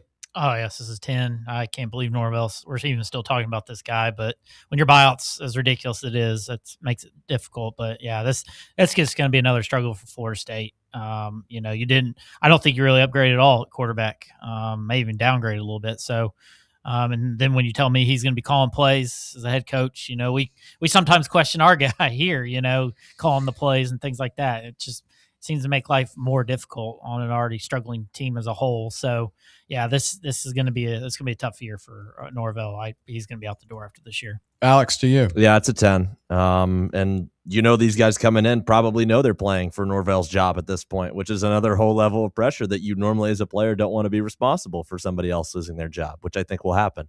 So, think about that offensive line. I mean, there's a lot riding on those guys, and it takes a lot to mesh as a unit like that. So it's a 10. I think that we all have 10s across the board, pretty much. Perfect so 10s. There you go. A good thing, but not in this scenario. Yeah, not in this scenario for Mike Norvell. Yeah. Goodness. Portal pressure meter, North Carolina, as Bill Belichick's first season in Chapel Hill ended it with a 4-8 record. He attacked the transfer portal aggressively last offseason with 41 additions, but the Tar Heels were more measured this time around, signing just 19 transfers, and is focused on building the roster through the high school ranks after signing 39 players in the class of 2026. Not many of the 19 transfer additions played extensively at the FBS level last season, Among the importance are first-team All-Patriot League players from Richmond, defensive lineman Donovan Hoylett, and linebacker Peyton Sealman. But outside of that, just a lot of names or guys that were highly regarded coming out of high school. And for that reason, I go a 4 here. Now, it's not that Bill Belichick doesn't need to do a better job than he did last year, but I don't think this is a team that's going to be reliant on their portal class this season. And I think the identity of this team is what they can be in 2 to 3 years under Bill Belichick as they continue to prioritize the high school ranks. Now, can Bill last that long? We'll have to see, but at least at the time, it seems that's the route they're trying to go. Let's bring in high school talent. Let's evaluate and develop them, and then we'll kind of piece things together through the portal, which is kind of what they did this offseason. And this specific practice, portal pressure meter, I go a 4 because I think a lot of this for Belichick is going to be coming off of what they get out of those high school players. Garrett, to you. North Carolina. Yeah, I'd probably go a little higher, maybe like a 6 or a 7, just because their roster last year is not good. I mean, they straight up only had like one NFL prospect on their entire team. Obviously, they lose their quarterback in Gio Lopez, who was supposed to be their starter last season, got injured in like a freak car accident before the season. I don't think people understood really how bad his injury was until later in the year. Didn't work out, ends up transferring to Wake Forest. They get Billy Edwards in the transfer portal. Did not start at Wisconsin last year, but he was pretty decent at Maryland 2 years ago. Again, this is just another team. I just don't know if they have a good enough quarterback to be competitive. I just don't think they have enough talent on their roster. And the ACC, I think, will be a little bit better this next year, too. I mean, you're going to have Louisville. You're going to have Miami. I would look to see Clemson bounce back. Virginia Tech's going to be a lot better. Virginia should be good. Like, you're going to have 5 or 6 pretty solid teams. I just struggle to see how many games North Carolina is going to win in that ACC schedule. Brett, North Carolina pressure meter. Irrelevant. I don't know. I don't know. I mean, now we're talking about him, to be honest, but maybe it's Bill Belichick factor gotten to you too. But yeah, this is just a blah team, honestly. They're a blah team when it comes to football, and I think it's going to be another 4-8 type season. I just think Belichick's going to get tired of this, and he may end up walking away. Who knows? But yeah, this is just a dying program, honestly. Well, I'll note that. Never mention North Carolina on the broadcast again. Alex, for the last basketball, I'm all fine with basketball. For the last time on the playbook, talk about North Carolina football. Yeah, well, I'm glad you know what, William, I will support you putting this on the rundown. Actually, I was thinking we could have talked about West Virginia. He's excited. West Virginia had just they've got like mass exodus and 54 high school recruits. Goodness gracious. Cam Cook season. Yes, Rich Rod's doing a good job, but I honestly, I do kind of agree with Brett, though, on just the Belichick sentiment. Like, this just feels really weird still to me. And we've talked about the talent. I don't know if the talent around these guys is good. I think they're going to go 4-8 again. You know, it's like, I don't know. I'd put the pressure low. I don't know. Belichick, I know he's checked in, but I just can't see how, after you have a career like he does, that he's anywhere close. I don't know. It just feels weird to me. I don't know how to explain it. Well, we'll try again on the Carolinas, this time with South Carolina on the portal pressure meter. Yeah. As the Gamecocks went 4-8 and won only one conference game after starting the season in the top 15. Shane Beamer has had 2 losing seasons in the past 3 years, and life is very difficult for SEC coaches who post 3 losing seasons in 4 years. So Beamer will try his best to avoid that situation. That will mostly be determined by how well a revamped offensive line performs, as South Carolina gave up 43 sacks last season. The worst relationship in South Carolina was Lenora Sellers with the offensive line. They must have hated him because they wanted him to get hit every game. They ranked 131st in FBS programs for sacks, but the Gamecocks totally renovated that side of the football. 8 new players, including NC State transfer Jacarius Peak, who has 32 career starts and was one of the highest ranked players out of the portal. And that group is going to be tasked with defending and protecting Lenora Sellers. And I go a 10 for this portal pressure meter because I think that South Carolina is out of excuses. I think Shane Beamer is out of excuses. If this team isn't good, with the most experience in college football on the offensive line in the country, with 8,000 career snaps combined between the units, then Shane Beamer isn't the guy, and he'll be fired by middle of October. I'll give Norvell the beginning of October. I'll give Shane Beamer Will the he make middle it of to October. our game? No, I said it. I said it before. I said it last week. He'll be out the bye week before us. We don't have to worry about it. Okay. But a 10 for me. I don't think Beamer's the right guy. I would have probably moved on from him. Poor Lenora Sellers. He wants to have a statue at South Carolina instead of going winning a national championship. But don't tell South Carolina fans that. They'll blow up your mentions for days. I go a 10 here. Garrett, to you, pressure meter for the Gamecocks. Yeah, I mean, it's got to be pretty high. It's got to be around a 9 or a 10. I mean, you have a guy that's been projected as a first-round draft pick for a couple of years now for the 27 class that I didn't think they were going to be able to bring him back. They bring him back. They get an offensive line, obviously, that you said has a lot of experience. And then I couldn't believe that they were able to also bring back Nick Harbor and Dylan Stewart. So, I mean, Dylan Stewart, Nick Harbor, and Lenora Sellers are like 3 possible first-round draft picks on your team. Yeah. Top 10 players in the conference. Very, could be 3 of the top 20 picks in the 2027 NFL draft. If you can't win with that and you can't win with that offensive line, I don't see how you can win with anybody. So, yeah, I would go at 9 or a 10 here. Brett. Yeah, the same. I did see a stat. They have the most returning overall production going into next season, which was kind of a crazy stat to see because mostly teams are rebuilding and retooling, but they got a lot of overall how good that production is coming back, we'll see. But, yeah, I mean, it's a 9 or 10. Obviously, you mentioned all the talent. It's really be hard to imagine them not winning with that, so I could see a bounce back. It's just how much of a bounce back is it going to ultimately be? Is it going to be enough? But they should be better this year, but I still think it's not going to be enough to keep his job. I don't think he's going to get fired midway through the season, but definitely going into next season. We'll let him finish out the 2-5 start. Oh, yeah. Take his blows. There you go. Yeah. Alex. They still might beat us, though.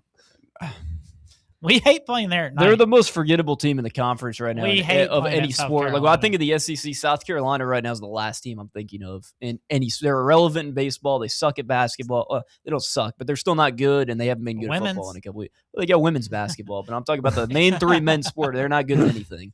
It's crazy. They used to be decent, all those. Alex? I really like the South Carolina team.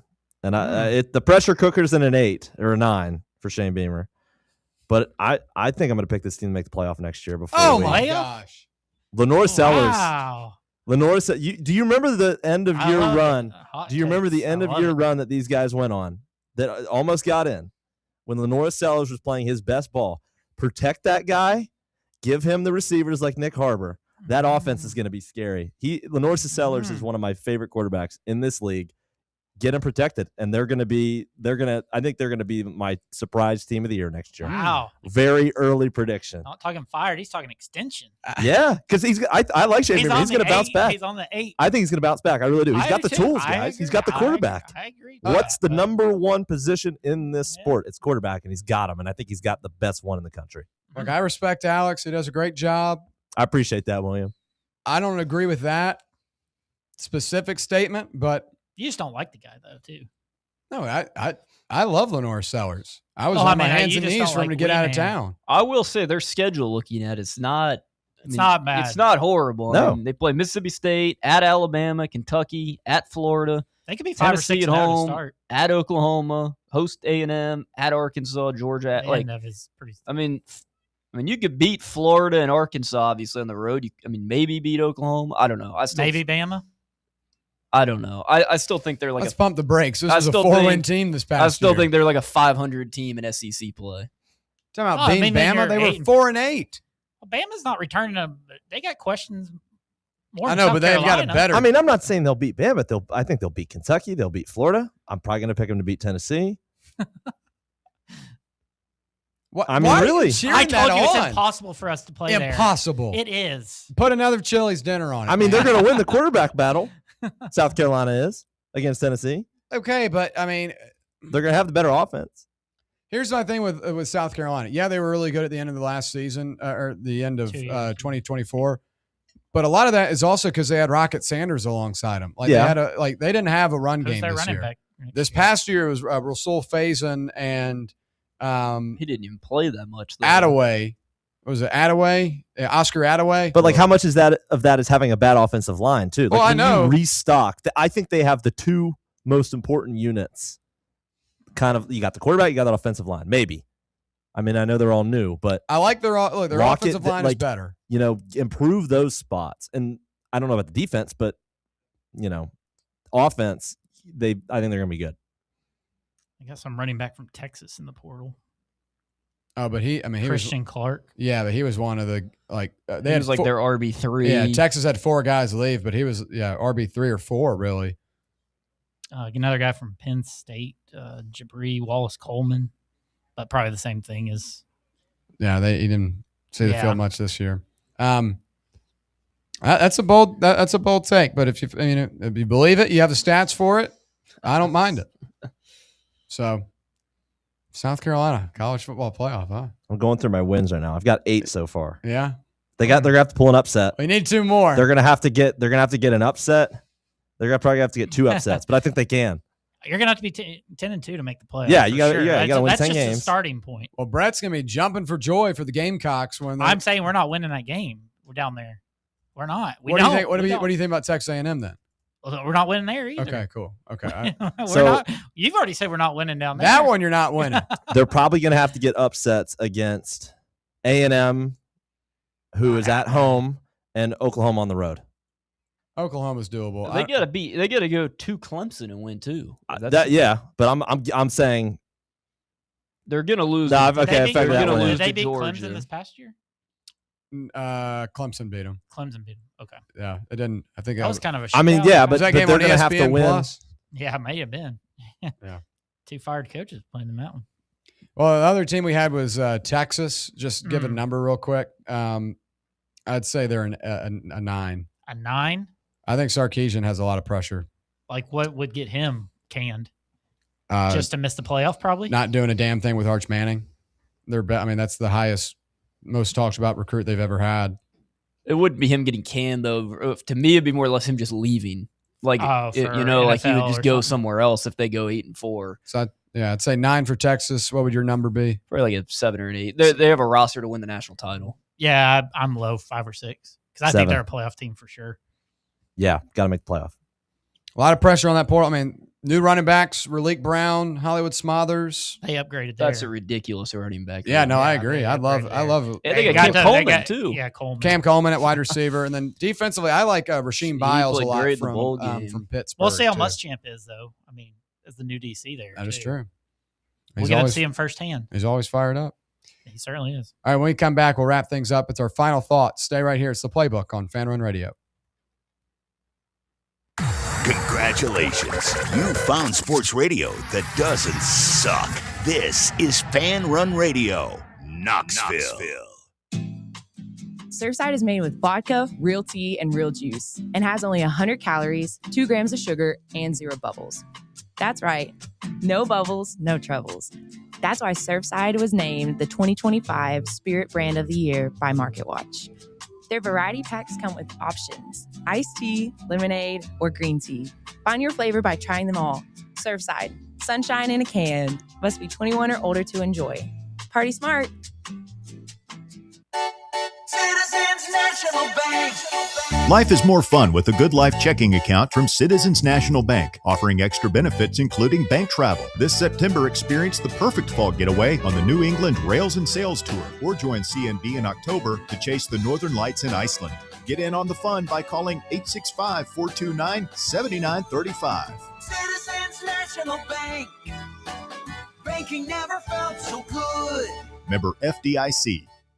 At Knoxville Insurance Group, they understand the challenges many consumers face when searching for insurance coverage. That's why whether it's for you, your family, or your business, they create a coverage plan specifically for your unique needs. Knoxville Insurance Group is an independent firm, which means they aren't beholden to just one insurance company. They search multiple companies, acting as your negotiator to find you the best possible policy and price. Start a quote in minutes at KnoxvilleInsuranceGroup.com or call them today at 865-694-9788. Barley's has live music on weekends, general team trivia on Wednesday nights at 8 p.m., and now live sports trivia courtesy of the Knoxville Trivia Guys every Thursday night upstairs. The game starts at 7 p.m. and is free to play for everyone, so head on down to the Old City and show off your sports knowledge and win gift cards to Barley's. Use those gift cards to buy some delicious food and drinks, and you can take it all in with their wide selection of TVs and indoor projectors. Barley's Tap Room and Pizzeria. We really need to get some branded stuff. Shirts, hats, promo items, something professional. I mean, we could just find a website and order a bunch of it ourselves. You could, but you're taking a big risk. You don't know the quality, the fit, the timeline. It's a roll of the dice. Yeah, I guess. But isn't that how everyone does it now?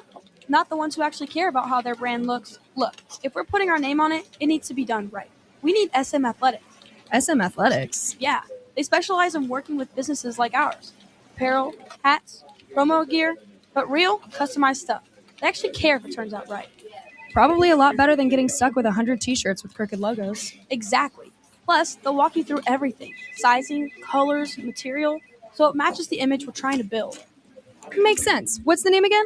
SM Athletics. Trust me, if you want to look like a real company, not a flea market stand, this is the move. If you're serious about your brand, work with people who are serious about getting it right. SM Athletics.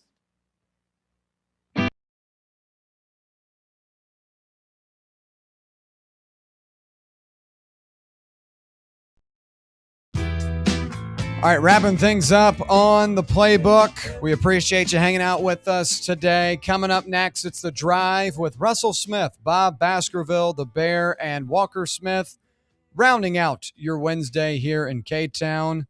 Late tip tonight for the Tennessee basketball team, 9 o'clock, ESPN2. I don't think we're having a VR tonight, a little bit later. A little late for the folks on a Wednesday to have an 11:30 to 12:30 a.m. broadcast. But, we talked about an hour number one. Obviously, not a huge game, not the magnitude of Kentucky, but equally as important as you continue to try and climb the seed line ranks in the NCAA tournament, as well as the seed line in the SEC tournament, which is coming up here in a mere number of weeks. Have to handle business on the road, cannot get caught up against a Mississippi State team that has its flaws offensively, but obviously has a guy in Josh Hubbard that could fill it up. So we all went with Tennessee to get a win. We're split on that 7.5 number, but late night tonight. What's the caffeine drink of choice for everyone if you're having to stay up for something? Like if you got to stay up, maybe you're studying or you got an early morning drive, need something to get going. What's the caffeine choice? I'm a Coca-Cola guy. Coca-Cola, just straight up. Pretty simple. I do like chai tea. Chai tea. Yeah, I'm big. Very diverse in the. Yeah. I love my tea. So okay, that would be. I don't necessarily need it, but yeah, if I had to have something, and it's usually always my go-to morning drink every day. Garrett, to you, your caffeine. I hardly ever drink caffeine. I usually just stick to water when I'm not drinking other stuff. I occasionally have like a Coke or something, but usually water 95% of the time. Interesting. What about you? Well, I've got a couple. Oh, Thank boy. you for asking. Monster. If I've got to stay up or if I need to wake up, it's Red Bull. I hate Red Bull. I do too. My Makes me wanna throw up. stomach does not like it. Oh, it makes me want to throw up. My stomach treats it as like battery acid, but it does wake me up. I used to be a big Mountain Dew guy. I still love Mountain Dew, but I just don't drink it anymore. It's, just full of sugar. But growing up and in college, it was Mountain Dew. It was Mountain Dew and Red Bull for me. Red Bull just reminds me of like when you get a vodka Red Bull at the bar, which is my least favorite. It literally it gives me PTSD. It's horrible. That's one of like 3 drinks I get there. Really? I see. Drinks. I think you have to have like a acquired taste for it, but it literally makes me want to throw up. Red Bull is good if it's cold. Like once it gets to like room temperature, that's when I'm out. Well, what was the phrase you just said? What? It was you're talking about the Red Bull. You said something. That's exactly what I was going to say. How it makes them feel? Yeah, well, PTSD. PTSD. Well, no, it was you got to be in the mode for it or something. Like you got to be. Yeah. I'm in the when I get one, I'm in the mode of I've got to stay up. Yeah, especially I'm at the bar. Well, like he's gonna have to stay up after because he's gonna have to write about the game. Yeah, I'm I'm normally up that late anyway. I only need caffeine if I'm going till I don't know, 3 or 4 or something like that. I had coffee for the first time this summer. I liked it. All black coffee, and I put some honey in it. Natural. I don't do any coffee. Natural. All right, that's going to wrap it up for a Wednesday edition of the Playbook. We appreciate you hanging out with us. For Brett Hollander, Alex Sarkis, and Garrett Armbrust, I'm William Patterson. We'll see you same time tomorrow, 1 to 3, right here on Fan Run Radio.